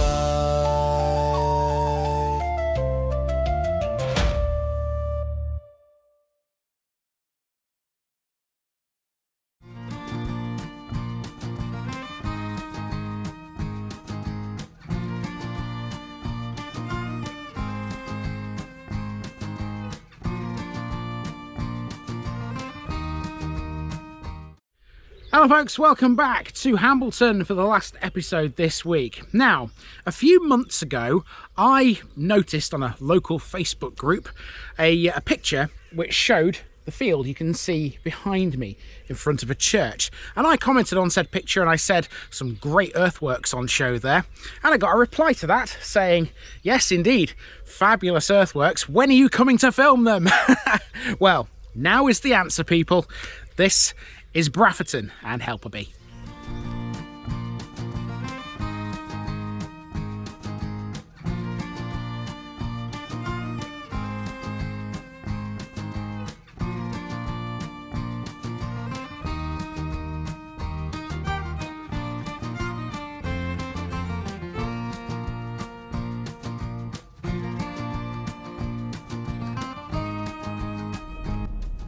Brafferton and Helperby, Broadford Town and Hjalpers Farmstead. Lastly this week we come to two villages that form one joint parish. Welcome to Brafferton and Helperby, which used to be separate but these days are one and the same thing. If you didn't live here, you'd perhaps be a little confused as to where the boundary is between them. Hopefully by the end of this one you'll know. The name Brafferton is understood to come from Broadford Town, referring to a wide ford across the River Swale. Over time, that naturally shortened to Brafferton. Helperby's name is less certain, but Hjalpers Farmstead seems to be the generally accepted idea. Brafferton developed first, lying within the wapentakes of Bulmer and Hallikeld. By the early 1800s, it already had a church, a vicarage and a national school. Helperby began as a township within the parish of Brafferton, but later broke away and became the main village of the two. Today it's far bigger than Brafferton ever was, and was reunited with its neighbour in 2019. The manorial history of this one is rich. The church at Brafferton bears the arms of the Neville family, and an inscription asks for prayers for Ralph Neville, who is described as the founder of the church. The Nevilles held influence in the area from at least the late medieval period. Helperby Hall also has a long manorial history. It was originally a mansion of considerable age and was expanded in around 1700. Later owners of it included Major Sir Edward F. Coates, who added new sections and preserved older carved woodwork. The hall is just one of several notable buildings here, a lot of them being Victorian or later. A block of public buildings was erected in 1873 by James Coates, including a reading room, an institute, a cottage hospital and some almshouses. Then, in 1897, a fountain was added to mark Queen Victoria's Diamond Jubilee. The village also has a disused Methodist chapel, a Millennium Village Hall, pubs, a doctor's surgery and a war memorial. These two villages also have several links to notable historical figures. Sir Thomas Strickland, once associated with Thornton Bridge, served on the Privy Council of King James II and followed him into exile in France. Major Coates, the once owner of Helperby Hall, was a Member of Parliament and a Deputy Lieutenant. But you can't overlook the Neville family, one of the most influential noble families in medieval England, as we've learned before in other parts of the country. All of these figures shaped the area's development and left physical traces. Let's go walking and see them. So this walk around Brafferton and Helperby will be in two distinct parts. First of all, we'll walk around Helperby and then we'll take on Brafferton. It will though be one continuous walk. There's no better place to start than on the boundary between them, and that brings us to this bridge. This is a suspension bridge right on the boundary. It crosses the River Swale and links the parish with the farmland and lanes on the opposite bank. It stands just to the south of an old ford that once connected the two sides of the river. That ford gave its name to Brafferton. It was a very wide crossing, hence the name Broad Ford, which became Brafferton. Next to the bridge, almost, we have Swale Green. It's an open area long linked with village life, local rights and land administration. It's not much more than just a field in essence, but it has caused a bit of a stir locally in recent times. Under the Commons Registration Act of 1965, local authorities were required to register common land and village greens. That led to a formal inquiry into Swale Green in 1975 because nobody knew for sure if this was common land. The inquiry found that no individual could prove ownership of the land and no person came forward with deeds or evidence of freehold rights. Helperby Parish Council was therefore registered as the owner of Swale Green under Section 8 of the Act. Today, Swale Green is recognised as registered village greenland, protected from development and preserved for public use. Its legal status ensures that it remains part of Helperby's historic landscape, and it may never be built on.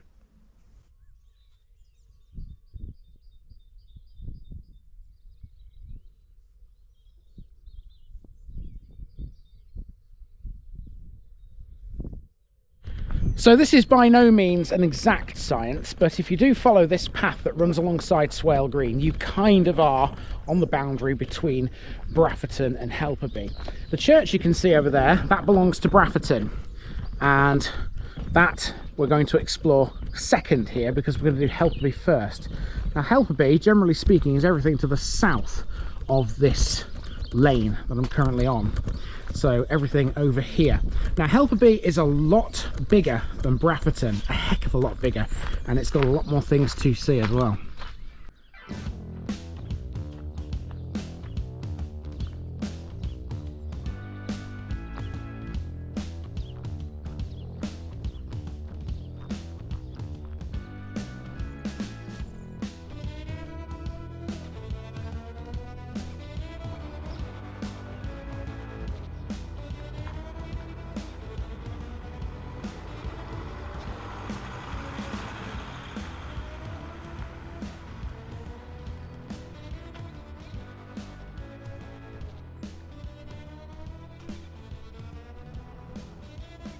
The main street through Helperby runs from north to south. Most of the main features of the village are on it, including this war memorial close to the village hall.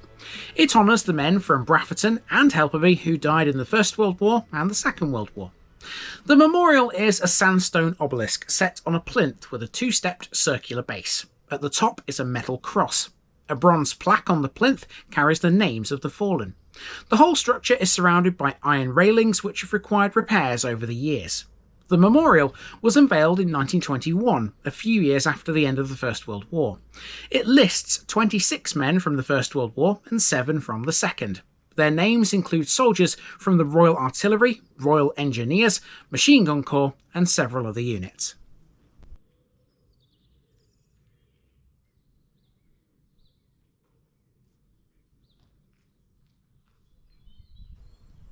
So this is the village hall just off Main Street. It's a modern building in historical terms, but its origins link directly to long-standing local efforts to provide shared facilities for these two villages.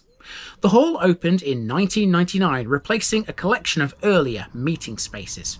Before the present hall existed, Helperby relied on older buildings for gatherings, including rooms in public houses, church spaces, and small meeting rooms created during the 19th century. Now, the groups that use them have a purpose-built space. Helperby has lots of active societies, including a women's institute, church groups and sports clubs, all of which needed indoor space. The building was designed with 2 main rooms, the main hall, which is the larger, and the ward room, which is the smaller. The latter is named in honour of Dr. Eric Ward, a long-serving local doctor who worked in Helperby from 1938 to 1974. A section of the hall was formally dedicated to him during the opening celebrations. His daughter, Lady Charlotte Whalen, carried out the dedication of the wardroom in 1999. A mural painted by his son, George, was also unveiled in the foyer. The mural includes around 250 to 300 recognisable local faces and was created as a record of village life across a century.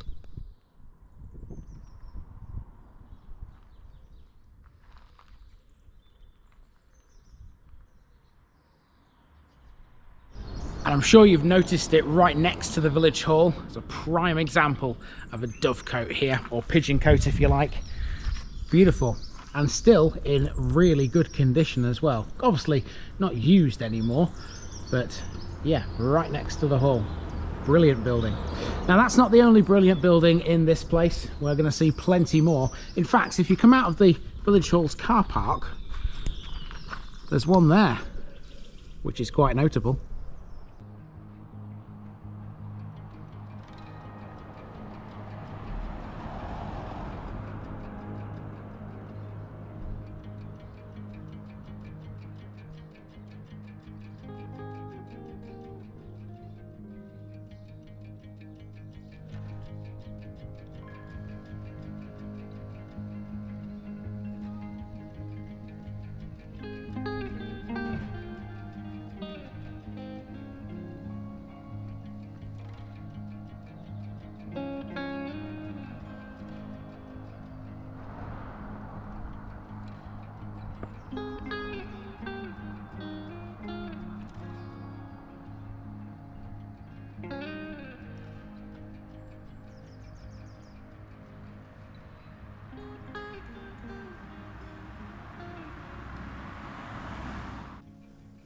Something else Helperby has is a surgery, and it's one of the longest running public services in the village.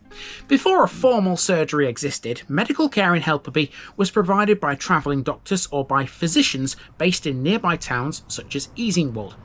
Helperby would later gain a cottage hospital. It was small and intended for short-term care, meaning that long-term medical needs still required a local doctor. Luckily, Helperby had a resident doctor serving the village and the surrounding farms.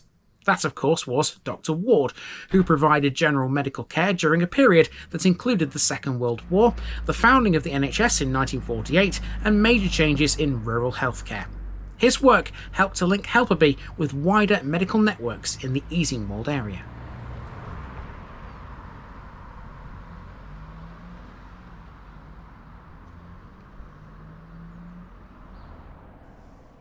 Now we're at the end of Dun Royal, a small street which meets Main Street at this structure. Dun Royal is known for Dun Royal House, a Grade 2 listed building, but that's nothing to do with this. This is a fountain, built in 1897 to commemorate Queen Victoria's Diamond Jubilee. Celebrating her 60 years on the throne, many towns and villages across Britain erected fountains just like this, and Helperby's fountain is a well-preserved example of this national movement. This one was commissioned by Sir Edward Feetham Coates, a former owner of Helperby Hall. Key features of it include a square stone base, a central pedestal, a carved basin, a decorative finial, and inscribed panels marking the Jubilee year. The fountain originally supplied drinking water through a spout fed by a local supply.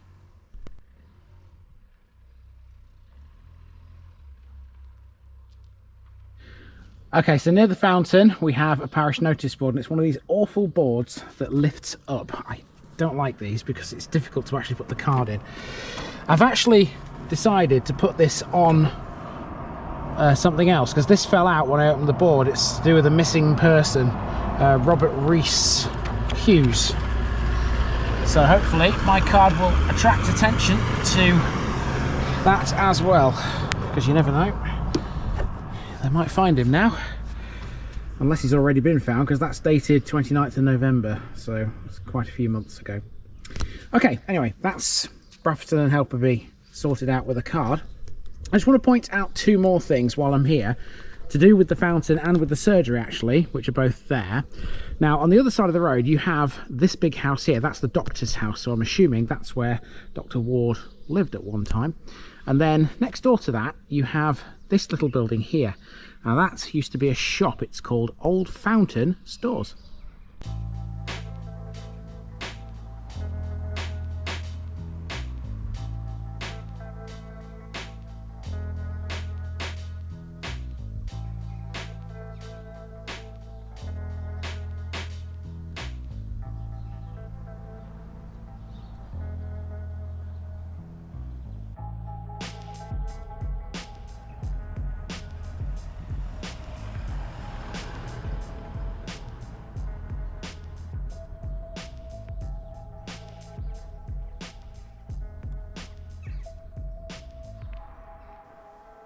Golden Lion is one of Helperby's oldest and most recognisable buildings. It served as an inn, a public house and a local meeting place for more than 2 centuries. It dates from the 18th century with later 19th century alterations. It's built mainly of whitewashed brick.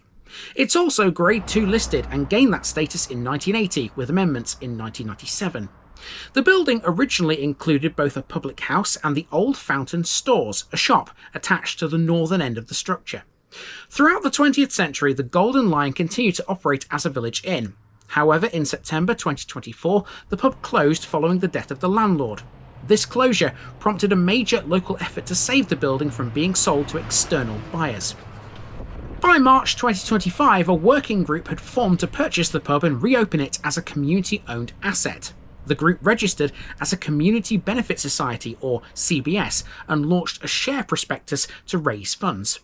Brafferton and Helperby Parish Council oversaw the process, and the group was given 6 months to raise the necessary funds before the building would be relisted for sale. Google lists it as still closed, but hopefully this will be serving customers again soon. Towards the southern end of Helperby there's a former chapel, although its presence isn't obvious. It's within a row of buildings near Helperby Hall. Because it was built before 1948, this is legally part of the protected Helperby Hall estate. That's all I could find about this, so let's go to the hall itself. Helperby Hall is one of the most significant historic buildings in either Brafferton or Helperby. It was first built in 1709 as a substantial country house. That date appears in both the Historic England listing and modern summaries of the building's history. The original structure was a brick mansion with a timber staircase, sash windows and a symmetrical front. The early 18th century staircase survives inside the house and is noted for its oak construction, closed string, turned balusters and square newels. By the early 19th century, the house had become the seat of the Milnes-Coates family, who took ownership in 1816. That marked the beginning of a long period of expansion and improvement, and not just for the hall. The family played a major role in shaping the entire village. Major Sir Edward Feetham-Coates, who we mentioned earlier, once lived here. He was a Member of Parliament, Deputy Lieutenant and Justice of the Peace. The Coates family funded several public buildings in Helperby, including a reading room, an institute and the cottage hospital. The house was extensively altered in 1889, including changes to the facade and the addition of a rear extension.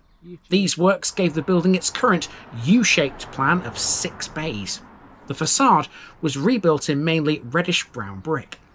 Nicholas Pevsner attributes some of the Victorian and Edwardian work here to Charles Sayer, an architect active in the region.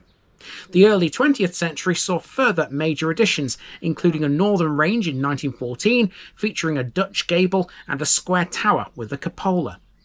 1923 saw the addition of a Doric portico, a frieze and a segmental pediment.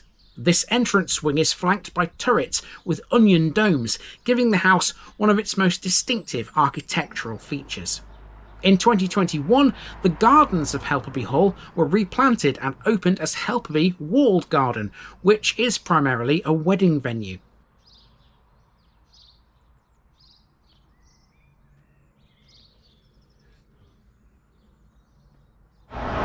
Now, in getting between the fountain and Helperby Hall there, we actually passed another building which I didn't know was there, and it's an old pub called the Half Moon.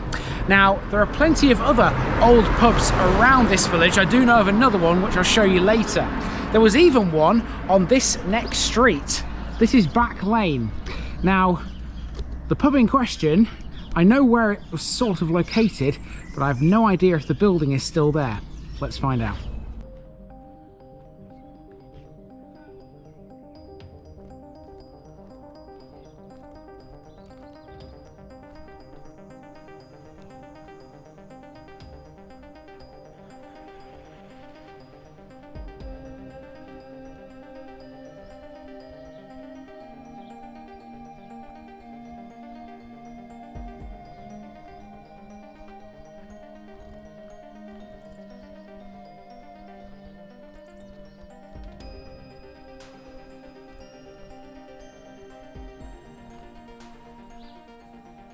Right, there's not a lot of Helperby left to see now.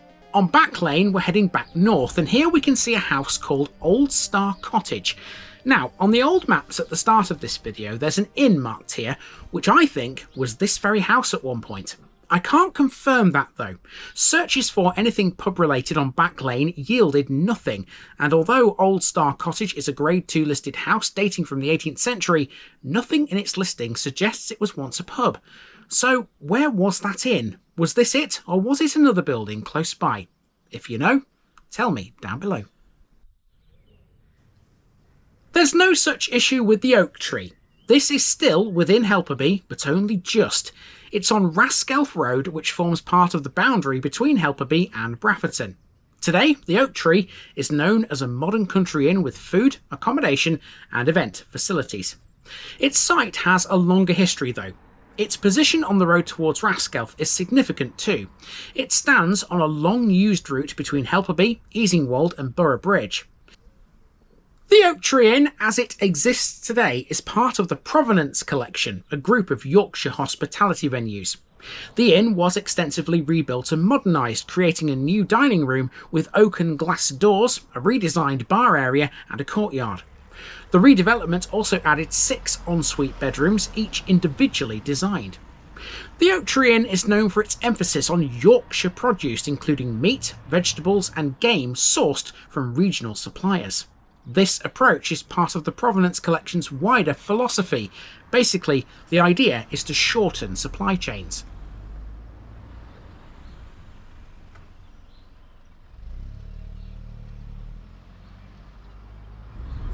Okay, so if you follow the road that's dead opposite the Oak Tree Inn, you are then in Brafferton. Now, of course, this goes out of the village and ends up at Thornton Bridge. You remember that episode, don't you?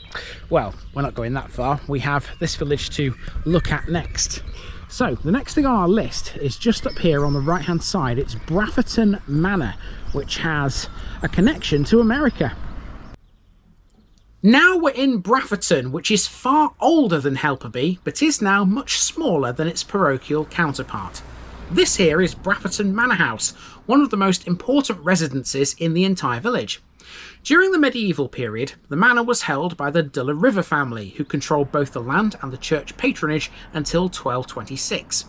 In that year, the family granted the right to appoint priests to Newborough Priory, thus linking Brafferton to one of Yorkshire's major monastic houses. The manor house itself likely developed from an earlier medieval building, though the surviving structure is mainly post-medieval. One of the most unusual chapters in the history of Brafferton Manor House began in 1693. That's when the manor was purchased using funds from the will of Robert Boyle, the famous natural philosopher. Boyle's trustees bought the manor to generate income for the missionary work in the American colonies. The rents from Brafferton Manor were used to support the Indian school at the College of William and Mary in Virginia, giving the Yorkshire estate an unexpected transatlantic role. It remained under the control of Boyle's trustees and later the Christian Faith Society for more than 200 years. By the mid-20th century, the manor estate was broken up and sold. The house itself became a private residence. Just imagine buying this property now and seeing in its listings how it once supported education in colonial America.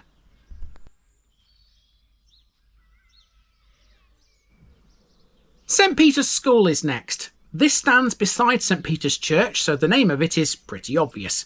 Its full title is St Peter's Brafferton Church of England Voluntary Aided Primary School. It serves children aged 2 to 11 and includes an on-site preschool. It offers a broad curriculum, as does every modern school, but it places particular emphasis on music, sport and personal development. As such, it has before now received recognition such as the Music Mark Award and Healthy Schools Bronze and Silver Awards. The school maintains a strong connection with St Peter's Church, which dates mainly from the 15th century. Children from the school regularly visit the church for learning activities, including creative writing projects supported by the Lawrence Stern Trust.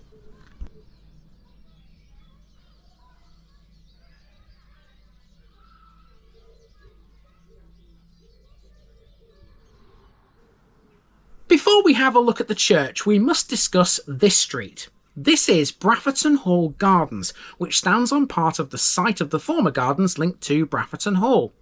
The earliest identifiable phase of Brafferton Hall dates from the 17th century. By the 18th century, the house had become the centre of a small estate. During that period, its grounds developed into what is now known as Brafferton Hall Gardens. OS maps show orchards, walled sections, and formal planting typical of Victorian estate landscaping. By the early 20th century, the hall remained a key residence in the village, with the gardens shown as well-maintained formal grounds. After the Second World War, Brafferton Hall was sold into private ownership, and the gardens were reduced in size as land was sold for housing.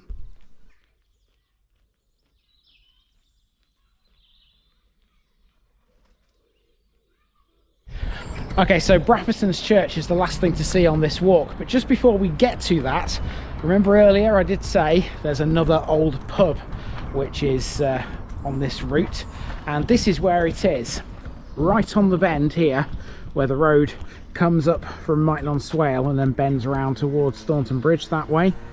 This is the building in question. It's the old Rose and Crown, according to the nameplate on the wall. This white building here. And opposite that, speaking of churches as well, is this magnificent building. Now I believe that is an old chapel of some description. Not quite sure what denomination used it, but that is a very prominent landmark here at the end of Bridge Street.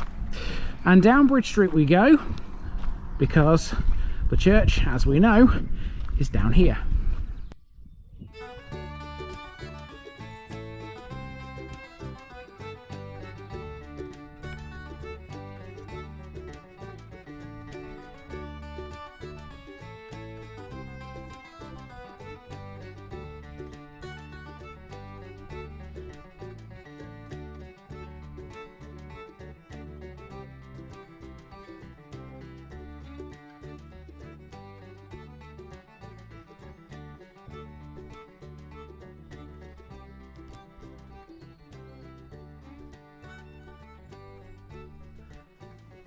To St Peter's Church now, whose origins stretch back to the early medieval period.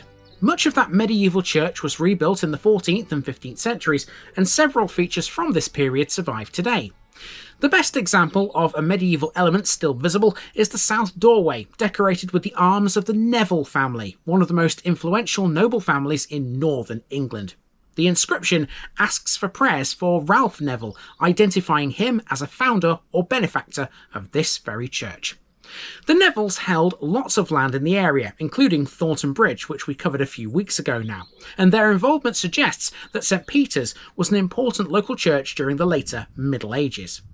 Now, the most dramatic change in this church's history came in the early 19th century. Between 1826 and 1831, St Peter's was almost completely rebuilt under the direction of James Pigott Pritchett, a well-known York architect. His restoration replaced much of the medieval fabric, and the work included rebuilding the nave, rebuilding the chancel, replacing the medieval roof, adding new windows in a simple Gothic style, and strengthening the tower, which still retains medieval masonry at its base.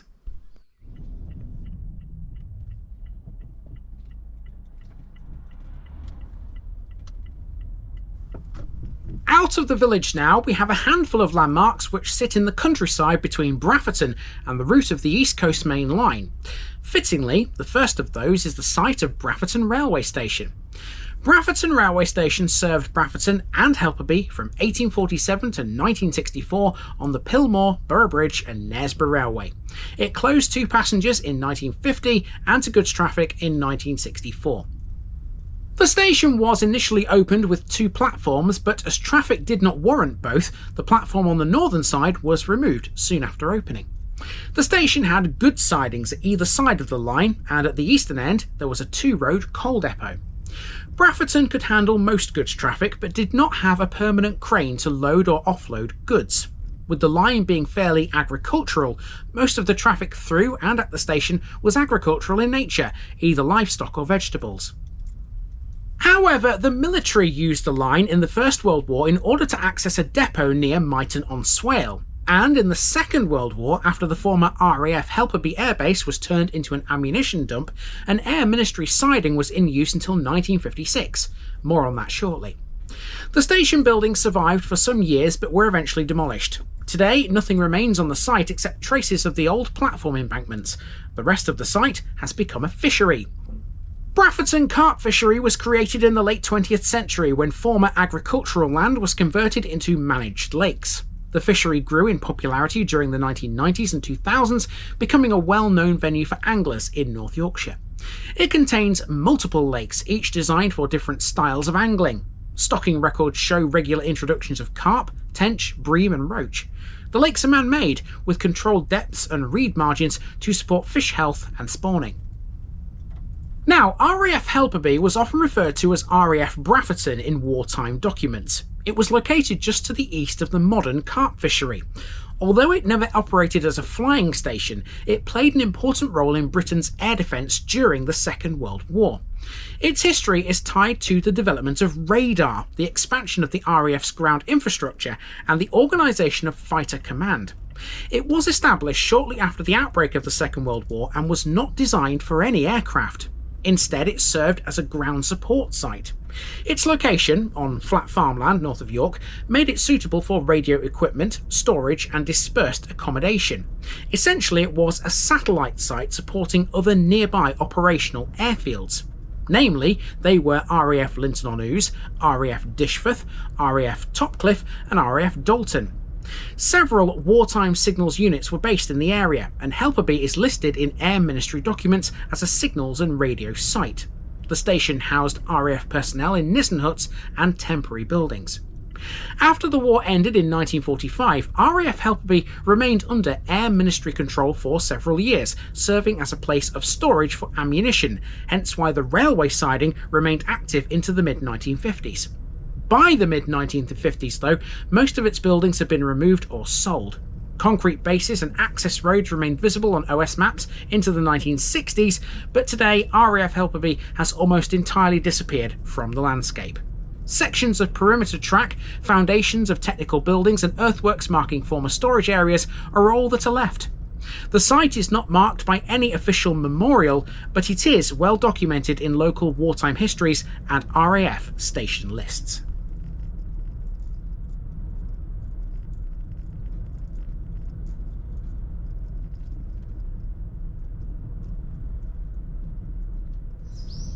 Okay, so Brafferton Station is not the only station we need to be talking about here in this episode, because there's another one. If you drive 2 miles out of Brafferton and Helperby to the east, you almost reach the East Coast Main Line. And that's important because there used to be a junction between the East Coast Main Line and the Pillmore and Borough Bridge Railway, which we've talked about a few times before. In fact, the line of that railway is right here. You can see here on this road, there's a track that goes off to the right and one across to the left. Now that used to be the railway line, and here there was a level crossing. This house here is called the gatehouse because that was the gatekeeper's lodge, I suppose, where the guy who looked after the level crossing lived. Now up here, this way, there was a station. Let's talk a bit about it. Now we're a long way to the east and we're in a place called Pillmore. It's not much more than just a hamlet, but this once had another railway station. The line on which Brafferton Station once lay joined the East Coast Main Line at Pillmore Junction. Pillmore Junction Station stood in open countryside next to the East Coast Main Line. It was built in 1841, and at that time Pillmore was simply a point on the line between York and Darlington. The station itself did not open until 1852. That's because the junction with the East Coast Main Line wasn't active until then. When it became so, Pillmore was all of a sudden a strategic interchange, even though it stood far from any village. It had 2 island platforms, a station master's house, a footbridge and extensive sidings. Pillmore gained another new importance in 1891 when the Easingwold Railway opened. That was a short-lived branch line that ran from Pillmore to Easingwold and was privately owned. It was built to encourage trade and passenger travel to the market town. Pillmore was its northern terminus. Now the station was unusual because it served no village. Its purpose was entirely operational, linking the 3 lines together. During the First and Second World Wars, Pillmore also handled troop trains and military freight. Pillmore Station closed to passengers in 1958, the same day as other small stations on the East Coast Main Line. The Easingwold Railway had already closed in 1957, removing one of Pillmore's key functions. The station buildings were demolished soon after closure. Interestingly, because Pillmore had no village, the station had another rather unusual purpose: the Pillmore Post Office. It operated mainly to serve railway staff and the Easingwold Railway offices, but it was especially useful for local farms too. Royal Mail records show that the post office was linked to the station's telegraph and mailbag exchange.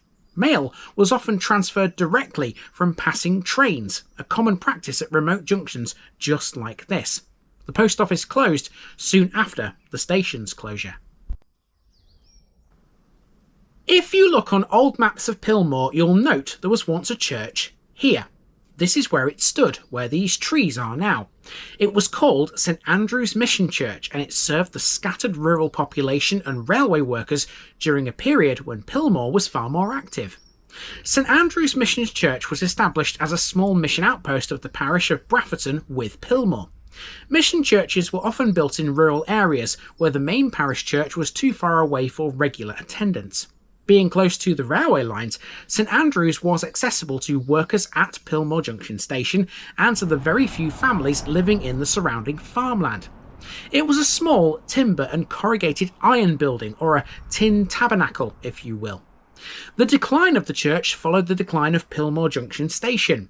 As railway employment collapsed, the population around Pillmore fell sharply, and by the 1960s, St Andrew's Mission Church was no longer needed. Today, nothing remains of it.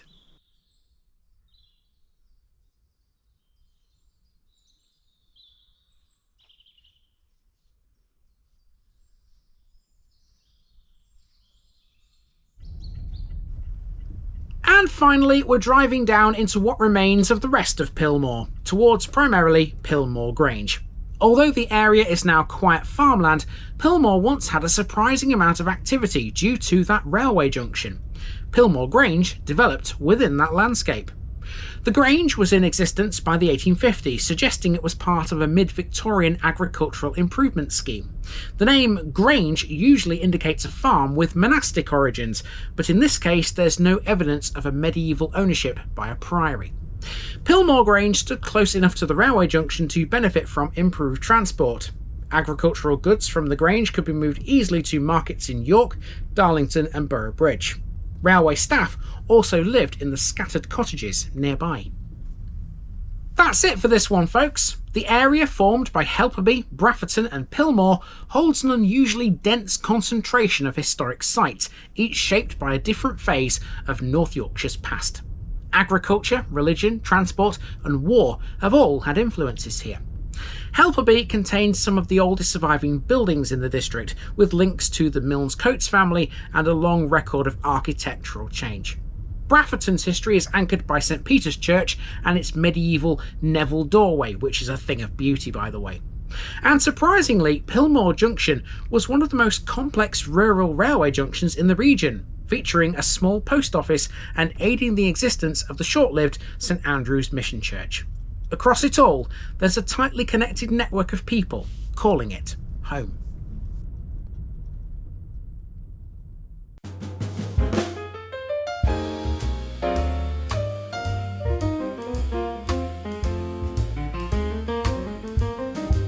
I walk out through the hall, I shake, brick and timber worn with age.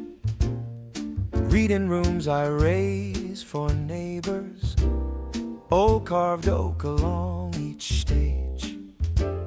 Swale runs steady by the bridge, iron struts and timber frame.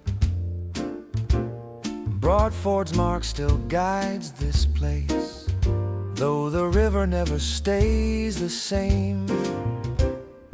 Helperby's long street stretches wide, shops and inns once filled the view. Fountain built for Victoria's glory still stands proud in weather new.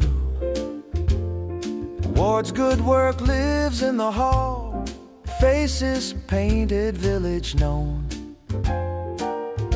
Every footstep on these roads feels like ground I've always owned. Brafferton's old manor whispers past, Boyle's gift carried overseas, Neville shields above the doorway, chancel shaped by Pritchard's ease, railway sidings, wartime signals, Pillmore's platforms lost in grass, tin roof chapel long departed, yet its memory seems to pass. Brafferton and Helperby, I watch them breathe and grow. Fields and bridges, halls and greens, shaped by all I know. Every brick and every path, every name I see, lives within the life I built in Brafferton and Helperby. Standing near the edge, travelers fed and spirits raised, carpools ripple where trains once thundered, tracks now gone but still half brave, wartime huts once held their purpose, signals humming through the night. Now the farmland keeps its silence, yet I still recall that sight. Brafferton and Helperby, I watch them breathe and grow. Fields and bridges, halls and greens, shaped by all I know. Every brick and every path, every name I see, lives within the life I built in Brafferton and Helperby. Brafferton and Helperby, where my years remain. Hall and village, river turning, nothing here in vain. All the work and all the care, all that shaped my days, stands within these streets I knew, in countless quiet ways. Brafferton and Helperby, they still carry me, living on in every wall, in every memory.